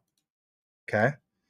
And on this page, I'm going to blow it up a little bit more. I guess I'll accept. But yes, it's this recent report. And why is this all significant? Well, again, March 6th. But think about it. On-chain liquidity backed by real-world asset tokenization. How many times do we see examples about RWA tokenization? Yeah, your BlackRocks, Larry Fink talking about this, right? Your Vanguards a little bit, your State Streets, institutions accelerating cross-border payments. Look at this. Zug Switzerland, ARF, a global transaction services platform at the intersection of Web3 and traditional finance, announced that it has surpassed that milestone that we talked about. On-chain liquidity volume to support global payments. Doesn't that sound like on-demand liquidity? You better believe it does. And the connection with Stellar, again, this is an update. This milestone underscores ARF's category-defining leadership with its unique blend of blockchain-powered solutions for global financial institutions. The thing is this, guys. When you see statements from their CEOs like this about regulatory development by tackling real-world issues, the goal of laying out the foundation for financial systems that universally would provide more access to this whole thing over the next decade. I mean, this is like Stellar's own version, if you will, of ODL to a sense. Not, again, I don't think it's going to be to the mass scale of like what Ripple's doing, but again, to even be part of that mix, it just tells you that Stellar is so much more than just one layer of what is the narrative that's on the surface. Embracing the challenge of global payments with groundbreaking solutions. Look at this part real quick. To ensure adequate liquidity for global transactions, financial institutions rely on their own equity or credit from lenders. Think about that. Doesn't it sound like what we were talking about in regards to this whole outline from earlier? Yeah, that's why I make the reference. However, these practices limit their capital structures and present opportunity costs for growing transaction volumes. Likewise, lenders such as banks encounter challenges in funding financial institutions due to their lack of operational transparency and robust risk management. Are you now getting an idea, if you never heard of ARF, of where we made that reference again to ODL? It gets better, guys. It gets better. Look at this. In response to these challenges in the global payments industry, ARF introduced the world's first real world asset based working capital solution for global transactions. ARF liquidity brings internet speed to international payments and addresses a $4 trillion liquidity gap through blockchain tech. Supported by Stellar, ARF is at the forefront of providing enhanced access to global financial system, proving the practical value of blockchain in solving real-world financial challenges. Wow. Wow. Think about it. Don't overthink about it. Why is that so important? Because this is Stellar's plug and connect to competing with Ripple's XRP for ODL. It always has been, and it always will be as long as they still have that plug and connector. And so I thought to myself, it's been a while since we talked about, ARF and Stellar. But this milestone, I do think, is a big, big deal. There's this other thing I want to get into about the transparency of the protocol. I didn't mean to stop the share. Sorry about that. Let's pull that up again. Look what it says. Their commitment to innovation extends to its on-chain transparency protocol, testament of leveraging blockchain's core attribute. Goes on to mention about liquidity provision, overdue payments. Think about this, overdue payments. Why am I highlighting that? Well, remember how we talked about with Ripple's XRP, taking on that debt. What is debt? Debt basically is overdue payments. But what about a monumental scale? So my thing is this, right? And don't get me wrong. As the saying goes, don't get it twisted. This whole notion that is only Ripple, I don't think that's the case. And that's not FUD. I mean, Ripple and Quant are my number ones as far as the ones I think they could do the most. And it's just a difference of opinion, right? Stellar's consistently in my top 3 or 4, right? Of my top 5. But when you look more into the picture of things, it's the ones that team up to enable the tech to happen. That reference, overdue payments, eliminates the need for intermediaries, offering risk mitigation. Sorry, I'll put it back on the screen. I don't know why it keeps unsharing it. Accurately represent on chain. Eliminates the need for intermediaries. I already said that, sorry. Offering risk mitigation for liquidity providers, enabling them to make informed strategic fund allocations. The whole point is to refill that, to go to like the soda dispenser, Taco Bell, McDonald's, Coke, visualize it, right? Don't overthink about it. Back in the days of when we didn't have those dispensers, you had to go to the person at the counter and literally go to someone and be like, hey, I need to get a refill, right? Well, ODL with Ripple's XRP is that refill, right? That's that refill for those big banks and so on, even retail. But to have Stellar even being able to compete, that is huge, right? And then the whole thing of smart contracts, like we talked about earlier. So, guys, I'm telling you flat out, to compete with Ripple through their own version of an ODL mechanism, that's big. Now to compete, like we also covered in the other videos, competing with Chainlink in regards to oracles. It's not that they're going to be the king of oracles. No, it's creating a sense of solutions to compete. That's always a good thing. And then to mention some more about this, about ARF, because they're what? It's a solution for financial institutions, accessing traceable transactions, scalable liquidity solutions. Scalable liquidity solution. Think about that for a second. I will stop the screen on that. I keep apologizing. Right? We have to address this. Scalable liquidity solutions will only exist if you have the technology that will allow you to do just that scalability. We already have the connector with ARF. What is the flip of the switch moment to get the job done? Common factor is the whole thing of ISO 222. That is, in my opinion, where we either have a flip a switch afterwards or that moment leading up. I think it's afterwards because that's utility in motion. But my thing is mandates. If the text says Swift, the old model, is outdated tech, and the messages get garbled up in the system, and you need a new system or a standard with a messaging service that's going to be paired up with, for example, what Stellar is doing with ARF, with this liquidity solution to move it a lot more faster. What was the reference with blockchain at blazing fast, like lightning speed, like speed of light? What standards are paired with that? What compliance is compared with that? The ISO 222 compliant messaging system, you know? So this is why we cover so many of these things from ISO, because it's not only Ripple does it, Stellar is there too. They sit at that seat. This is why I'm diversified. This is why I'm not going to just be like, hey, I'm an XRP maxi, right? So I think that was worth pointing out. Now, we did talk about 2025. We always talk about 2025. Is there any reference to 2025? Yeah, there is. Look at this. This is big.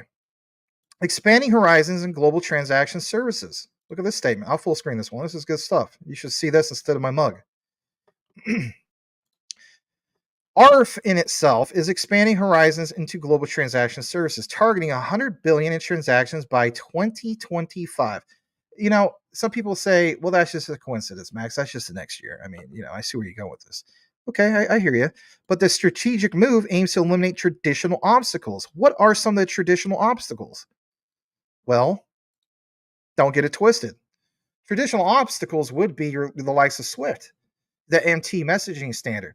Imagine sending a cross-border payment, like I've always mentioned before. I always mention this because some new people. Bank of Spain, for instance, or Bank of, Greece. That's a whole language in itself, Greek, right? I send it to the Bank of South Korea. It's going to get truncated. You're going to have problems. How would you like to have a solution where all of that solved instantaneous?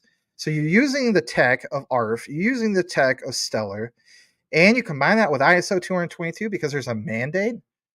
So when we talk about even things like with Jasmy in Japan, data free flow with trust, think about that, data free flow. The data needs to freely flow.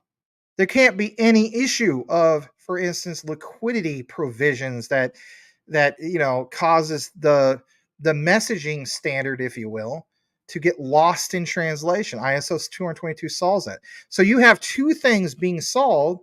You just need the final connector.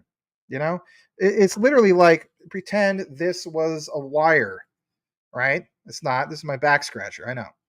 But pretend that this represented a wire. ARF is here, right? Stellar is here. The connector at the end for ISO 2022 is here. But as we speak, the problem is Swift. Well, take that out of the equation. Inject ISO 222. Way better thing for Web3. Message is not going to get garbled up. And if anything, time is money. Not having to call somebody up on the phone and say, hey, do you speak Korean? Or the guy from the Bank of South Korea saying, hey, I don't speak Greek, and then having the final, and then as a result, you want to talk about RTGS, real-time gross settlements with finality. This is the whole problem. You're not finalizing a transaction, and as a result, time is money, and those transactions go sky high. How do we know that? We know that there was examples in the past that in order to send, what was it, $10 trillion from point A to point B, from Central Bank of Greece to Central Bank of South Korea, those central banks, whether it is the BIS or whatever one it is, a central bank of, I don't know, Greece, for instance, getting hit with a $60 billion fee.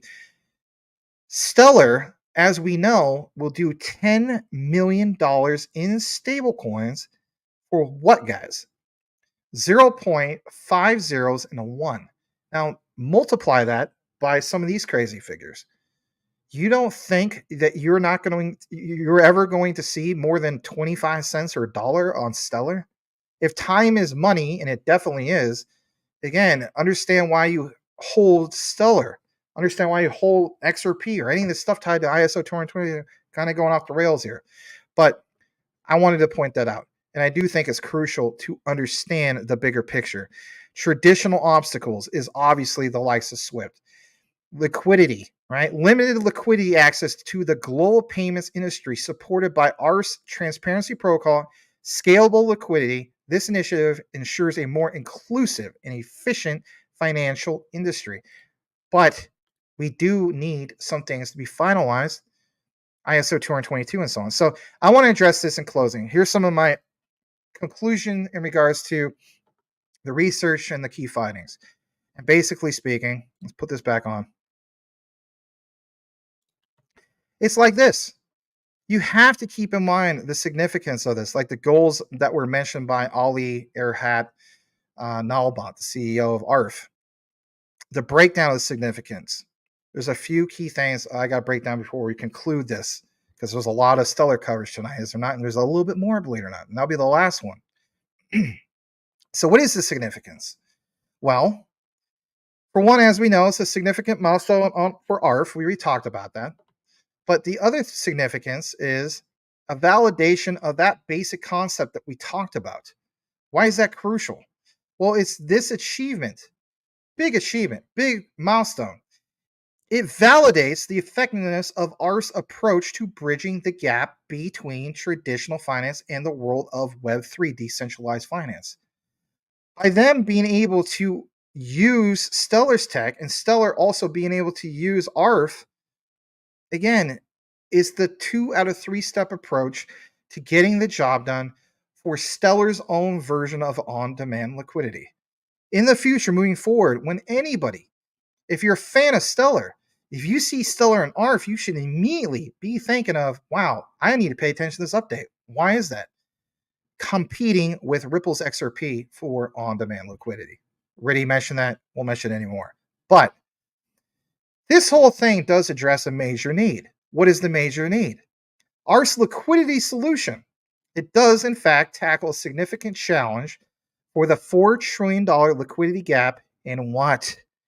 International payments. There is a gap.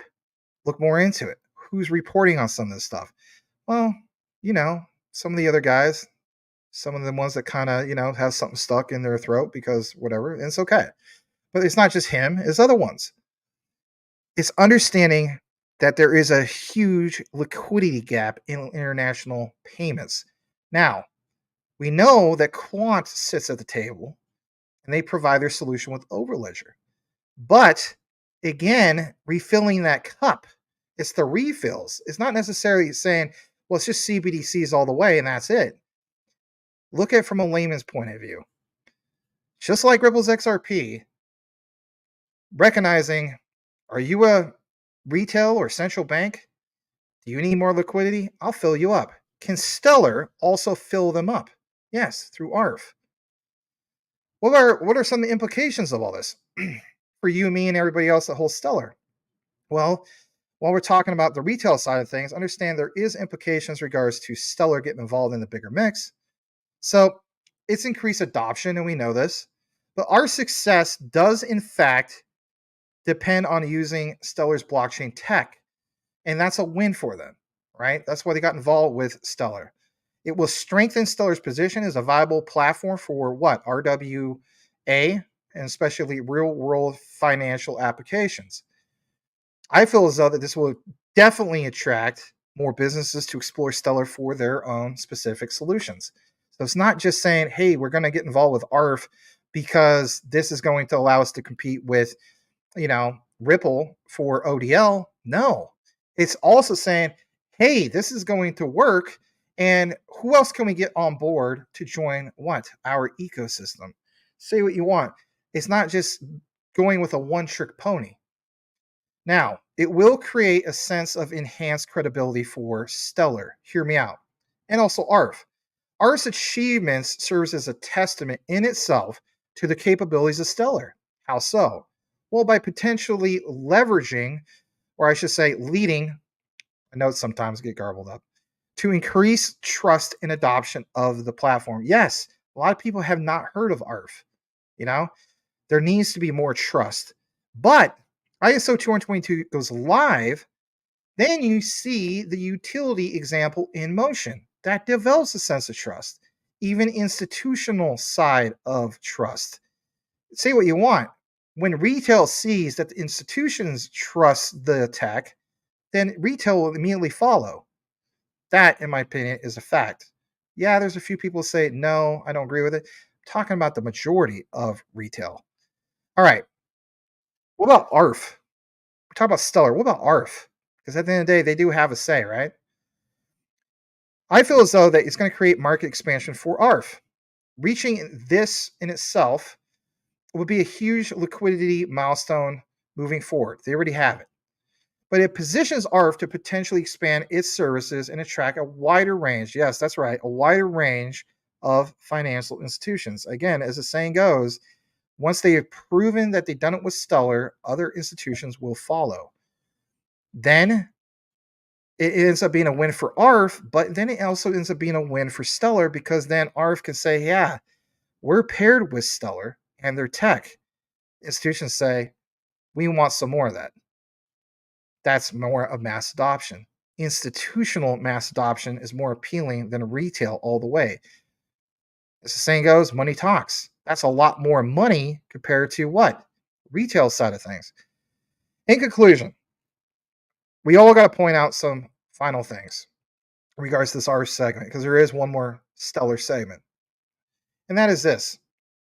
This achievement, it is a big milestone. It's worth pointing out. Shouldn't get swept under the rug at all. But it is a positive step for ARF and Stellar moving forward. It does, in fact, showcase the whole uh, supply and demand for the potential blockchain tech and DLT to revolutionize the financial landscape by addressing real world problems. $4 trillion gap is a huge real world problem. I mean, that's more than the GDP of some countries. Here's some points to consider. While it's crucial to stay obviously updated about some of this stuff, and it is a positive sign to see what's going on in regards to it all, we have to keep in mind that both entities, both Stellar and even ARF, are dependent on their each other's tech and the dependencies on continuously like innovating and adapting to the ever evolving financial landscape and things. But say what you want. ISO 222 goes live, fully implemented. Watch out for ARF and Stellar to do some huge things. And then let's face it, everybody will be talking about it then. You better believe it. So that's going to conclude the ARF Stellar coverage of the night. I have one last one I'm going to get into with you guys. And that is basically Danelle Dixon, a little brief interview that she had in regards to tokenization, a CoinDesk reference. And then on top of that, about this thing from the Stellar Development Foundation about how tokenized digital assets will be used, but more specifically, a visual representation of how we get to that concept of going from the barriers of getting to mass adoption to just getting into that mass adoption, obviously. We'll take a pause and then we'll get into that last segment here in a bit. We're at 489 live tonight. Really appreciate you guys. If anybody could just smash the like, it would be amazing if we get to over 500 people on this live show. Currently speaking, here's the stats. On X, we have 437 people watching and 52 on Maximus Crypto. You guys rock like you have no idea. I mean, it's been a lot of hard work for the longest time. I remember doing a live show every single day of the week for over a year straight. And then having to start over on this platform. Thank you guys so much. It means the world to me that you guys are blessed on this platform. Thank you. Can't thank you enough. All right. Let's get back into the comments. I think we have a super sticker and some super chats. Thanks, guys. It means a lot. All right, let's see here. You're buying on Lobster. I'm just going to read that real quick. SHX a little bit down. I'm going to get to the super chats here in a second. Someone flood. Hey Max, remember 2008, the great financial crisis? 485 banks went under. You think that nearly every single bank in America, whether large or small, could face the same thing now? Exactly. And what would that cause in regards to supply and demand? I mean, that's the way I look at it. I don't root for everything to crash, but also I'm glad that you, me, and everybody else here, Selma, we're prepared for the future. And as a result, our bags should reflect that. You know where I'm going with that, brother. All right. Let's go further down and recognize Bernard B with this $10 super sticker. Thanks so much, man. That means a lot. I can't thank you enough. Every bit helps, obviously. Let me see how long ago it was. Hey, you got a cool one. It's a little emoji slash super sticker. It looks like a little, what is that, like a little fox or something like that? Or maybe it's a Shiba Inu. I don't know. It looks kind of cool. Oh, that's Dingy's. My bad. You have the one that looks like Grimace, like a turquoise version of Grimace. Well, you're very welcome. Thank you. He said. Well, thank you right back. Um, guys, you don't know Bernard Bead. He always, posts in the recorded section. Always puts a smile on my face when I see people from the recorded come to the live. It tells me they really love the content. And you rock, man. Thank you so much. All right, let's see here. Yeah, man, we got a really welcoming community here. I know a lot of you guys are into like all the DGen stuff and whatnot, and that's fine. But I think people recognize that this is a platform you can come to where we have a really nice community and people are very welcoming and so on. It's a nice breath of fresh air compared to, let's face it, some of the ones that you know where I'm going with that. It's like some ones are pretty raunchy. No offense to them, but people are gonna do what they're gonna do, and that's fine. I have nothing against some of those other platforms. All right, so hamster, poodle are all rising. Forgot about those two. Is it still rising? Let me see. Had a little bit of a dip. Now down to went from 182 to 165. Wow. Well, let's share that real quick. Could this possibly be the first $1,000 meme token? I don't know, but it's interesting. Went from under a penny to where it's at now. Yeah, it doesn't have enough liquidity and all that stuff, but everybody had to start somewhere. So interesting. All right. Thank you for posting that, Michael. And let's see here. Blackwood, I always miss out on those meme coins that explode, so stop wasting my energy. Yeah, I mean, I chased some of them down in 2021 and early 2022. The first meme coin I got back into was obviously Byte. Perfect out of 100, 100 score like that one. Probably will get a bigger bag of that. And now I have regrets I didn't buy more than $25 worth of what I bought on the ham star, not hamster, ham star. In that regard. All right, let's see. Let's read this. Legendary real world asset coins are going to be huge this coming bull run. Yeah, I mean, there's so many that are part of that mix. Some people are like, no, the only ones that are part of that mix are Relio, or some people say the only ones who are part of that mix is Pro Pete. The heck they ain't. Technically QNT, Stellar, some of these other ones, even XRP. Look what's all the stuff that's out there to be like, yeah, I mean, real estate will be tokenized and you will see some on the XRPL and you name it, right? So it's not just the ones that are officially like, it says it in the name, right? Guys, we need 3 more people to hit 500 on this live stream. We just did it. I'm going to take a screenshot. Hold on a second. Yes, I think I got it. Hopefully we can tick up higher than that. That is amazing. And let me just say, I'm going to name it 500 live. Wow. Thank you guys. You rock. All right, let's see here. Yeah, and it's just my thing is this. I think meme coins will stay. I just, because I remember that narrative last time around. They're like, people are like, man, next bull run, there's no way it's still here. But we still don't have regulations. So I mean, again, maybe with regulations to go away, I don't know. But I think there's going to be people who are going to still find a way around it. So let's say here in the United States, it gets kind of like outlawed or whatever because the SEC, who knows, right? But I think people will still use VPNs and they'll go to the likes of KuCoin or MEXC or wherever, right? And they'll just like, send Tether, send USDC to these addresses, swap it for, those meme tokens. I mean, if people want it bad enough, they're going to get it. And what do you think? What kind of supply and demand will that create? Even that much more demand for meme tokens. So, if people disagree, I mean, it's okay. I welcome difference of opinion. All right. Let's see here. Hamstar just had a pullback. Interesting. All right. Danny went to 299 super sticker. Thank you so much, man. I did recognize that one earlier. That was the one with the Shiba Inu or the fox. Can't, you know, recognize it, but thanks, Mr. Dingy, aka Daniel, with the 299 Canadian super chat. Thank you. With our dollar crashing, the 299 Canadian super chat would be worth more than the US dollar, probably, right? Isn't that crazy?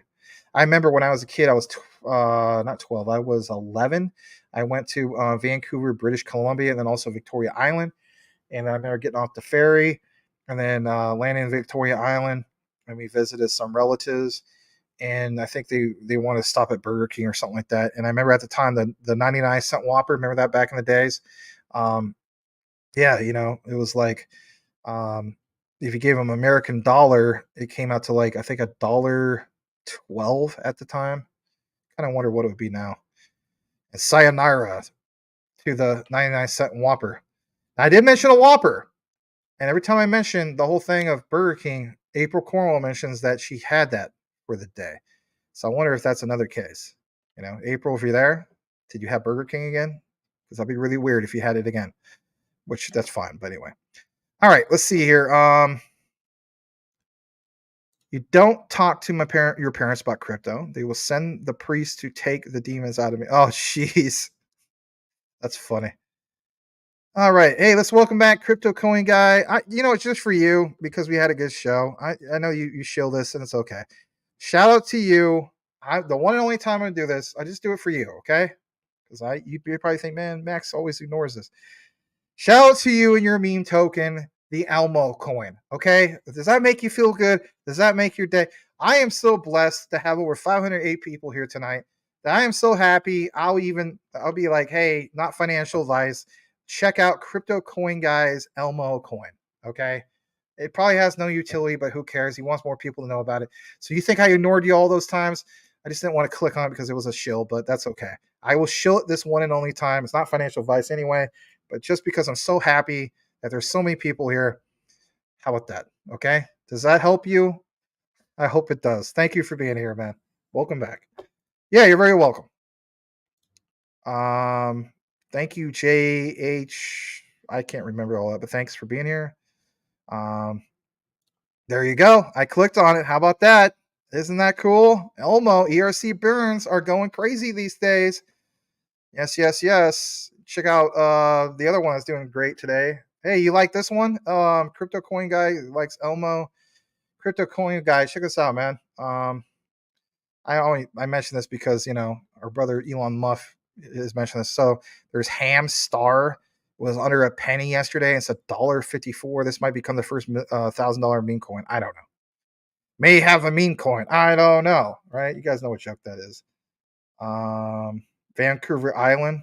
Oh, Victoria is the capital. All right, well, my bad. I thought Victoria Island. My bad. My bad. My bad. I can't. I used to be really good with geography, but maybe not Canadian geography. I'm sorry, River. All right, my bad. All right, my cousin lives in uh, Victoria. Okay. Yeah, you're welcome. No problem, crypto coin guy. Someone thought that 99-cent Whopper back then tastes a lot better than what they're serving. I agree, man. It doesn't taste as good. What's up with that? And how about this? Can we all agree on this? If you haven't tried it, try eating a Whopper the way it's supposed to be, right? No cheese. For some reason, when I get with cheese, it doesn't actually taste as good. And I'm like thinking to myself, huh, weird. It actually it blankens the flavor. I actually just like a regular Whopper, but I don't like with pickles, right?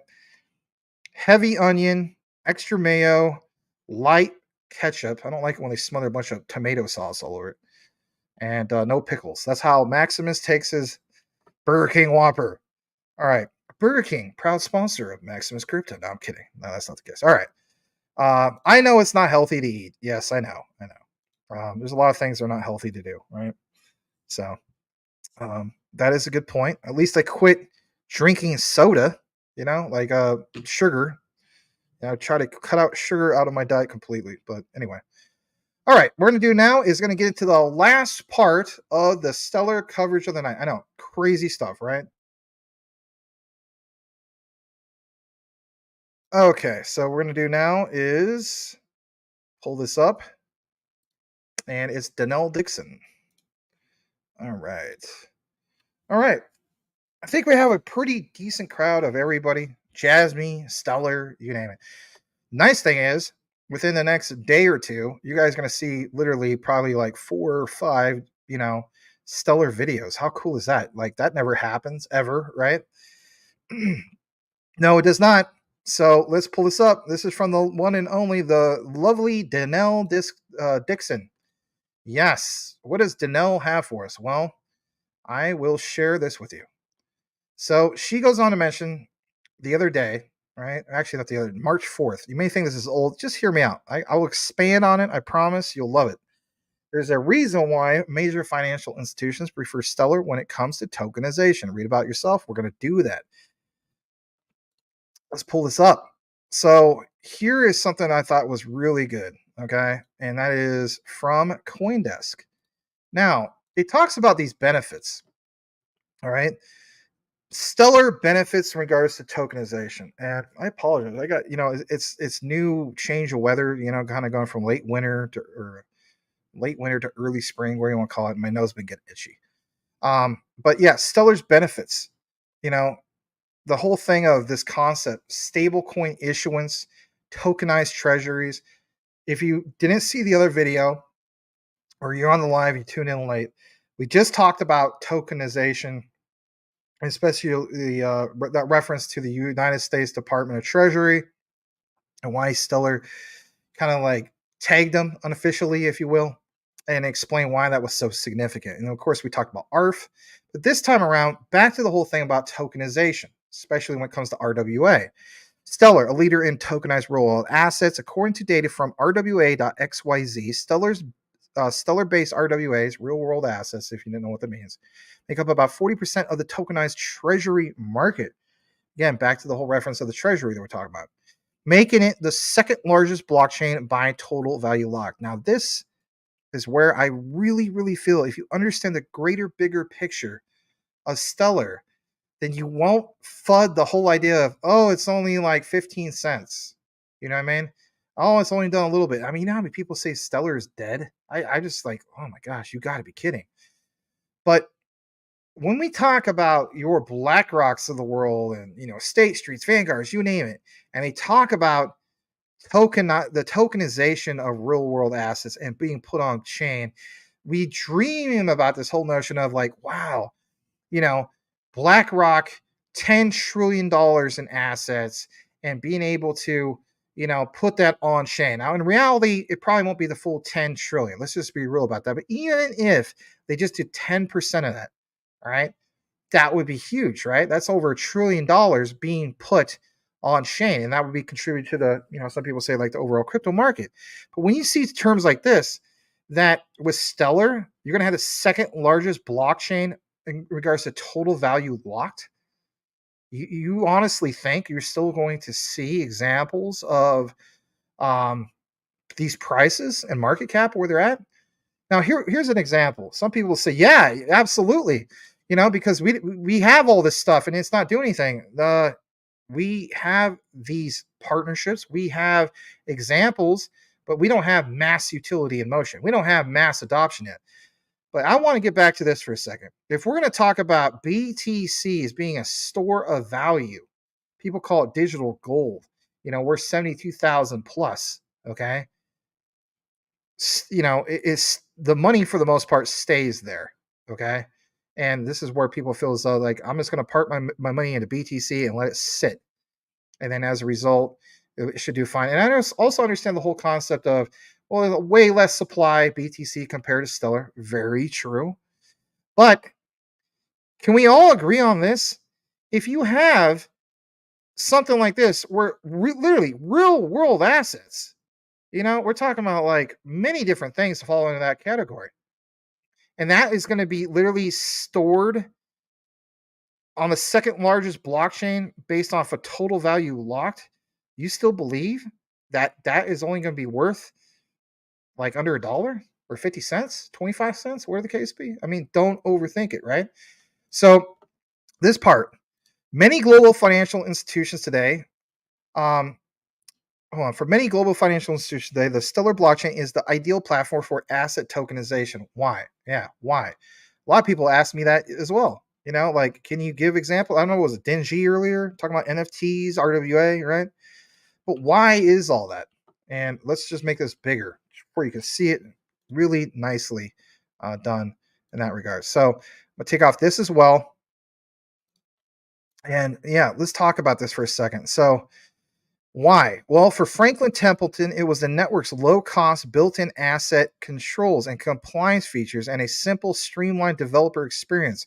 While major decisions like this are typically made through partnership, Franklin Templeton's decision simply came down to the benefits of the network and its accessibility as an open source project. Again, back to what I was talking about earlier, open source project to attract other devs to come and build on your chain, because you're not asking devs to go back to college and learn their code, and especially 3 lines of code. Come on. So while major decisions like this are typically made through partnership, Franklin Templeton's decision simply came down to the benefits of the network and its accessibility as an open source project. Now let's talk about that for a second.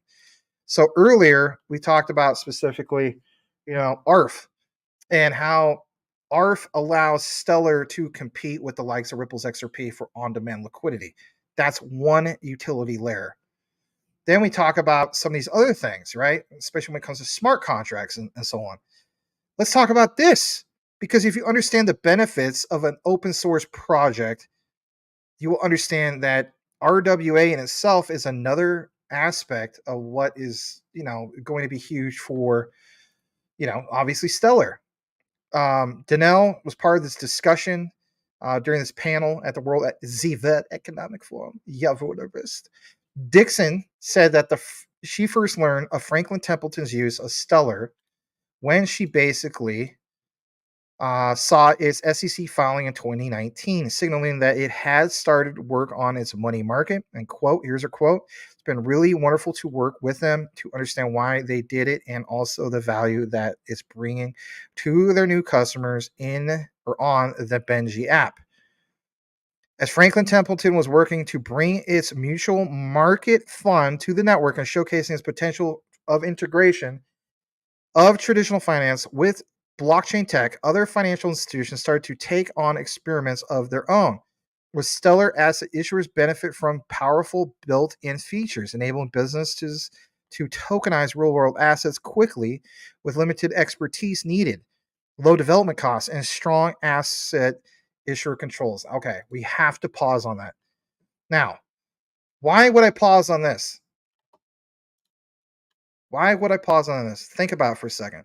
Ask yourself this: why is old Max pausing specifically on that?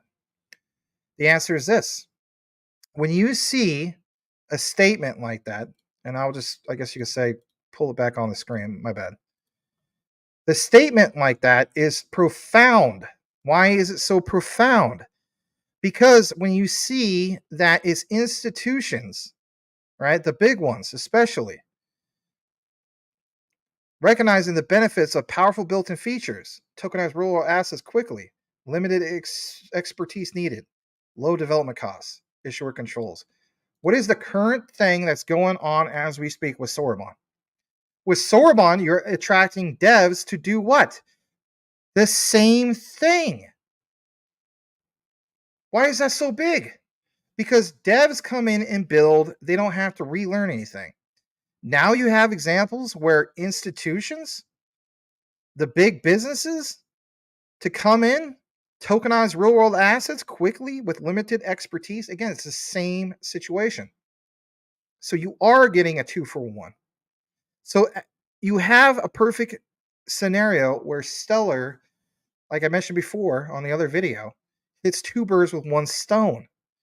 And that's huge. They're recognizing it's not just them focusing on the retail side of things, but also focusing on the bigger picture, the big money. Support for asset issuers doesn't just stop at the network level. They facilitate easy, low-cost asset tokenization. Stellar has worked with Fireblocks, BitGo, Copper, other asset issuance service providers to perform a range or supports, excuse me, services like custody, analytics, custody and analytics. Oh, really? So again, back to the BlackRock example. BlackRock is the world's largest asset custodian. So you're going to provide services that's going to make it even so simple with such ease to make it seamless, future proof for the likes of Larry Fink, BlackRock, State Street, Vanguard, and a whole other list, Franklin Templeton? Yes, because there it is. It's highlighted for you. And this ecosystem, we're talking about Soroban again, hosts a variety of platforms, wallets, on and off ramps. Again, back to the whole thing of Wisdom Tree and some of these other things, MoneyGram. Support newly minted assets. Again, newly minted is a difference between that and what's currently out there. If you're complaining about the whole notion of, I don't see price movement for Stellar, you're not understanding, and this is no disrespect. I have nothing but love and admiration, even for people that maybe not agree with me. But you're not understanding the whole concept of why there's so much emphasis on retail. Why there's so much emphasis on utility. This is where this whole concept of, does your cryptocurrency have any utility? Because when you understand this, it opens up the whole thing of, okay, what does that utility do? And if the answer is the utility hasn't been utilized yet, then how can anything really pump yet? Everything is based off a catalyst.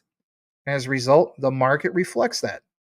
One of the positive catalysts is a few of the recent news things that were posted recently, like Soroban, big update, ARF, milestone. All those things are great to recognize as catalysts.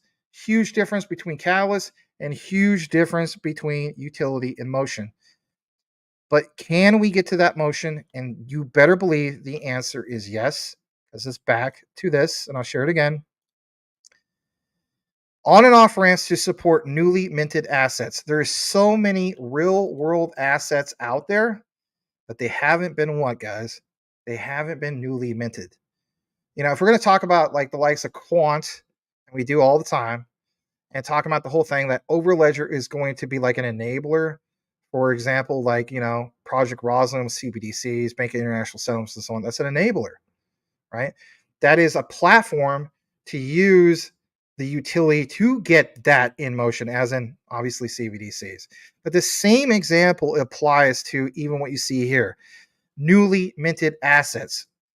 Are we at that point yet? No, because if we had an example of newly minted assets, then they'll be represented where? They'll be represented on chain. And therefore, that would bring in what?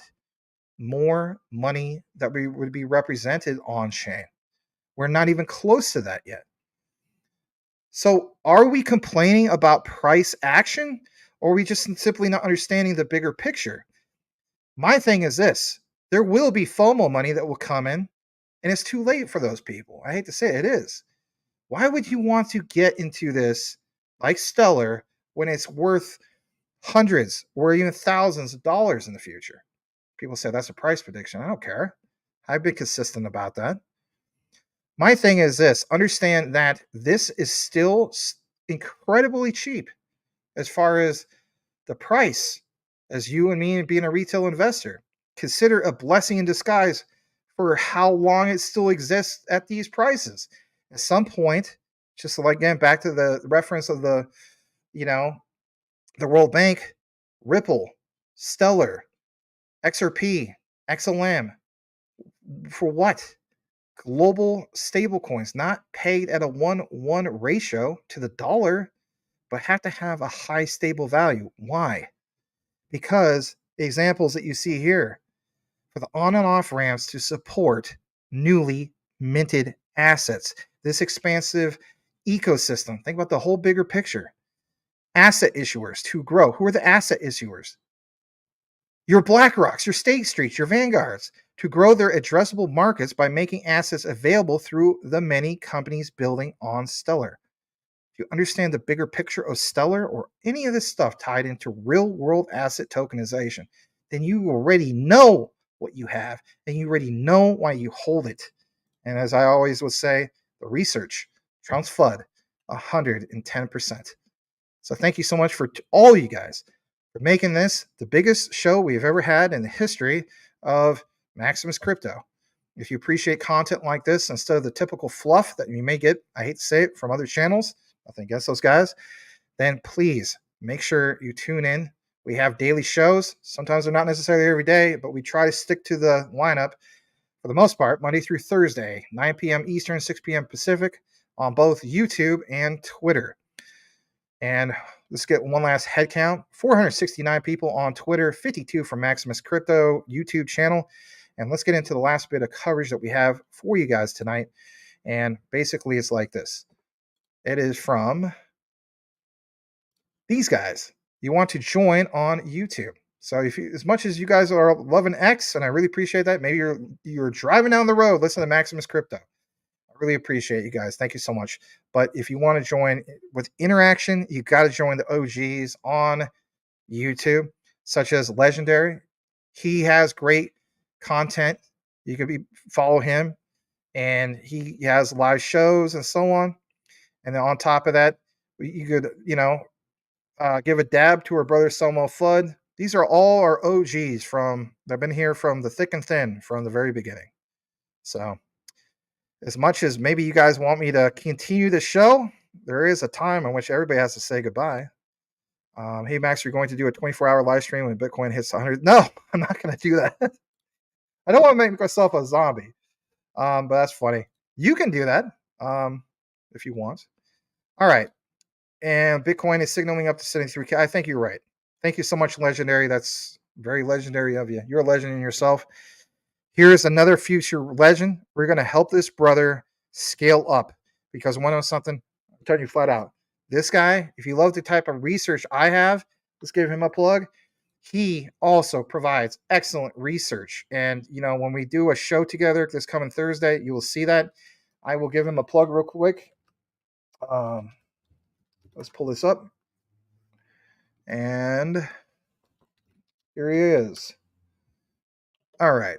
So let's go ahead and share this. This is Rue Black. He will be our special guest on Thursday to talk about the Swift coin.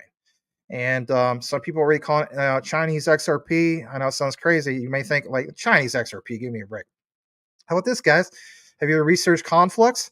Shout out to Ted of Lift Capital. He calls it Chinese Matic. So will you find out if this Thursday's Chinese XRP? Well, we could agree to disagree, but I think it's worth tuning in for. Here is his particular YouTube channel. You can follow over at Blackroot. Just simply type it over on the YouTube platform when you come out of the frame and share this with you. And at Blackroot is also for the X platform. Has a lot of great content, but we need to help him scale up, and I'm trying to help him in that regard. With giving us pointers about like videos and so on. But he knows what to do. This is not his first rodeo, right? But yeah, you guys are mentioning with me, I should have way more subscribers and so on. Hey, same with Rue Black, right? Go over there, follow him, actually watch his content. Don't just go there and sub to him because I said so. Actually watch some of his content. Why would you want to do that? Well, he has live shows, but for instance, look at this. Swift deep dive with Draper Dragon that streamed 2 days ago, and he just needs more people to tune in and so on. But he has great deep dive content, and he talks a lot about this things we talk about ISO 222, and just anything that has to do with utility. Give him a follow, like I said, over on X and also YouTube. He is our special guest on Thursday's show. You want to make sure you tune into that. It'll be a nice back and forth conversation. And I just want to state this real quick as a disclaimer. I know that, when I do this show with just you guys, just me on here, I try to engage the camera, right? That's this thing, obviously, I need to do. When we have special guests, you will not necessarily see me engage the camera so much. I'm looking at his particular screen, and he's looking at mine. It makes for a better show. It makes for better research because we're paying attention to the subject matter. So I'm just throwing that out there. And with that said, make sure you tune in tomorrow, guys. We have probably some SHX for you and some other things we're going to get into. And then other special guests is on Wednesday. It is Channing Harrell, who is doing a really excellent job with his pretty much daily quant coverage. So Very nice to have you guys here tonight. Thank you so much for that river. You're very welcome. And yes, peace out to all you guys. Shiny Gudra, very cool. Oh, cool. Thank you for doing that. AC, thank you for being here. Jasmy, let's get ready. Or as Haru would say, Jasmy, let's go. He does say that. I'm not making fun. This is his own words. Let's go. Right. And this is a question to Selma. Okay. So, guys, smash that like on your way out. Give me a follow over on the X platform. And it's over at DPG Maximus. You know how it goes. Thanks again so much. Biggest show ever. I think we ticked up to maybe 525, 530. Wow. We'll see you guys tomorrow, 9 p.m. Eastern, 6 p.m. Pacific. You will see chopped up videos. Make sure you take a look into them and also give our fellow brothers a follow. Have a great night, everybody. Sayonara from the Rice Crop Consortium. Let's go. Bye-bye.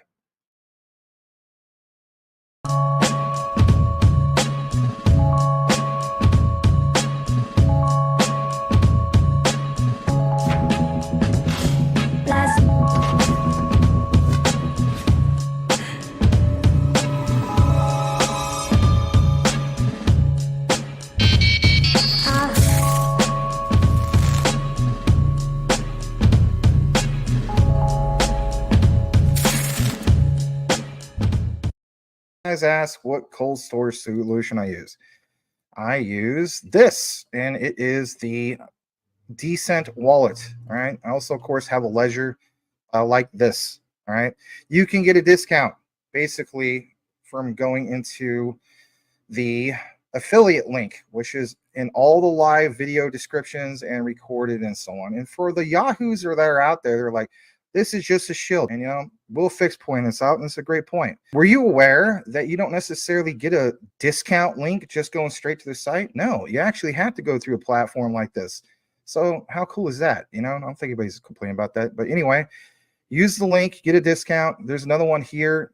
If you're the type of person you want to get one for you and your significant other, you can get two of them. They actually have another promotion, which is this, and I think this is cool. You can get an all-in-one card wallet plus backup card package.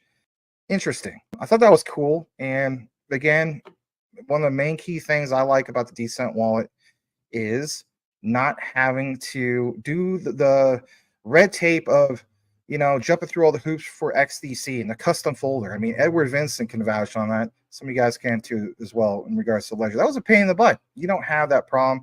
You literally open up your phone, it's on your app, track everything that's going on, right? And saying goes, not your keys, not your crypto. You know the drill. Check it all out though if you wish to do so. It is truly the cold storage solution that I use for the most part. There's still some on ledger that I kind of split it up on it and so on. So it is what it is. But if I have preference over one, I'm going with this one. A lot easier to use and so on. And some people, even to this day, still ask me which one to use.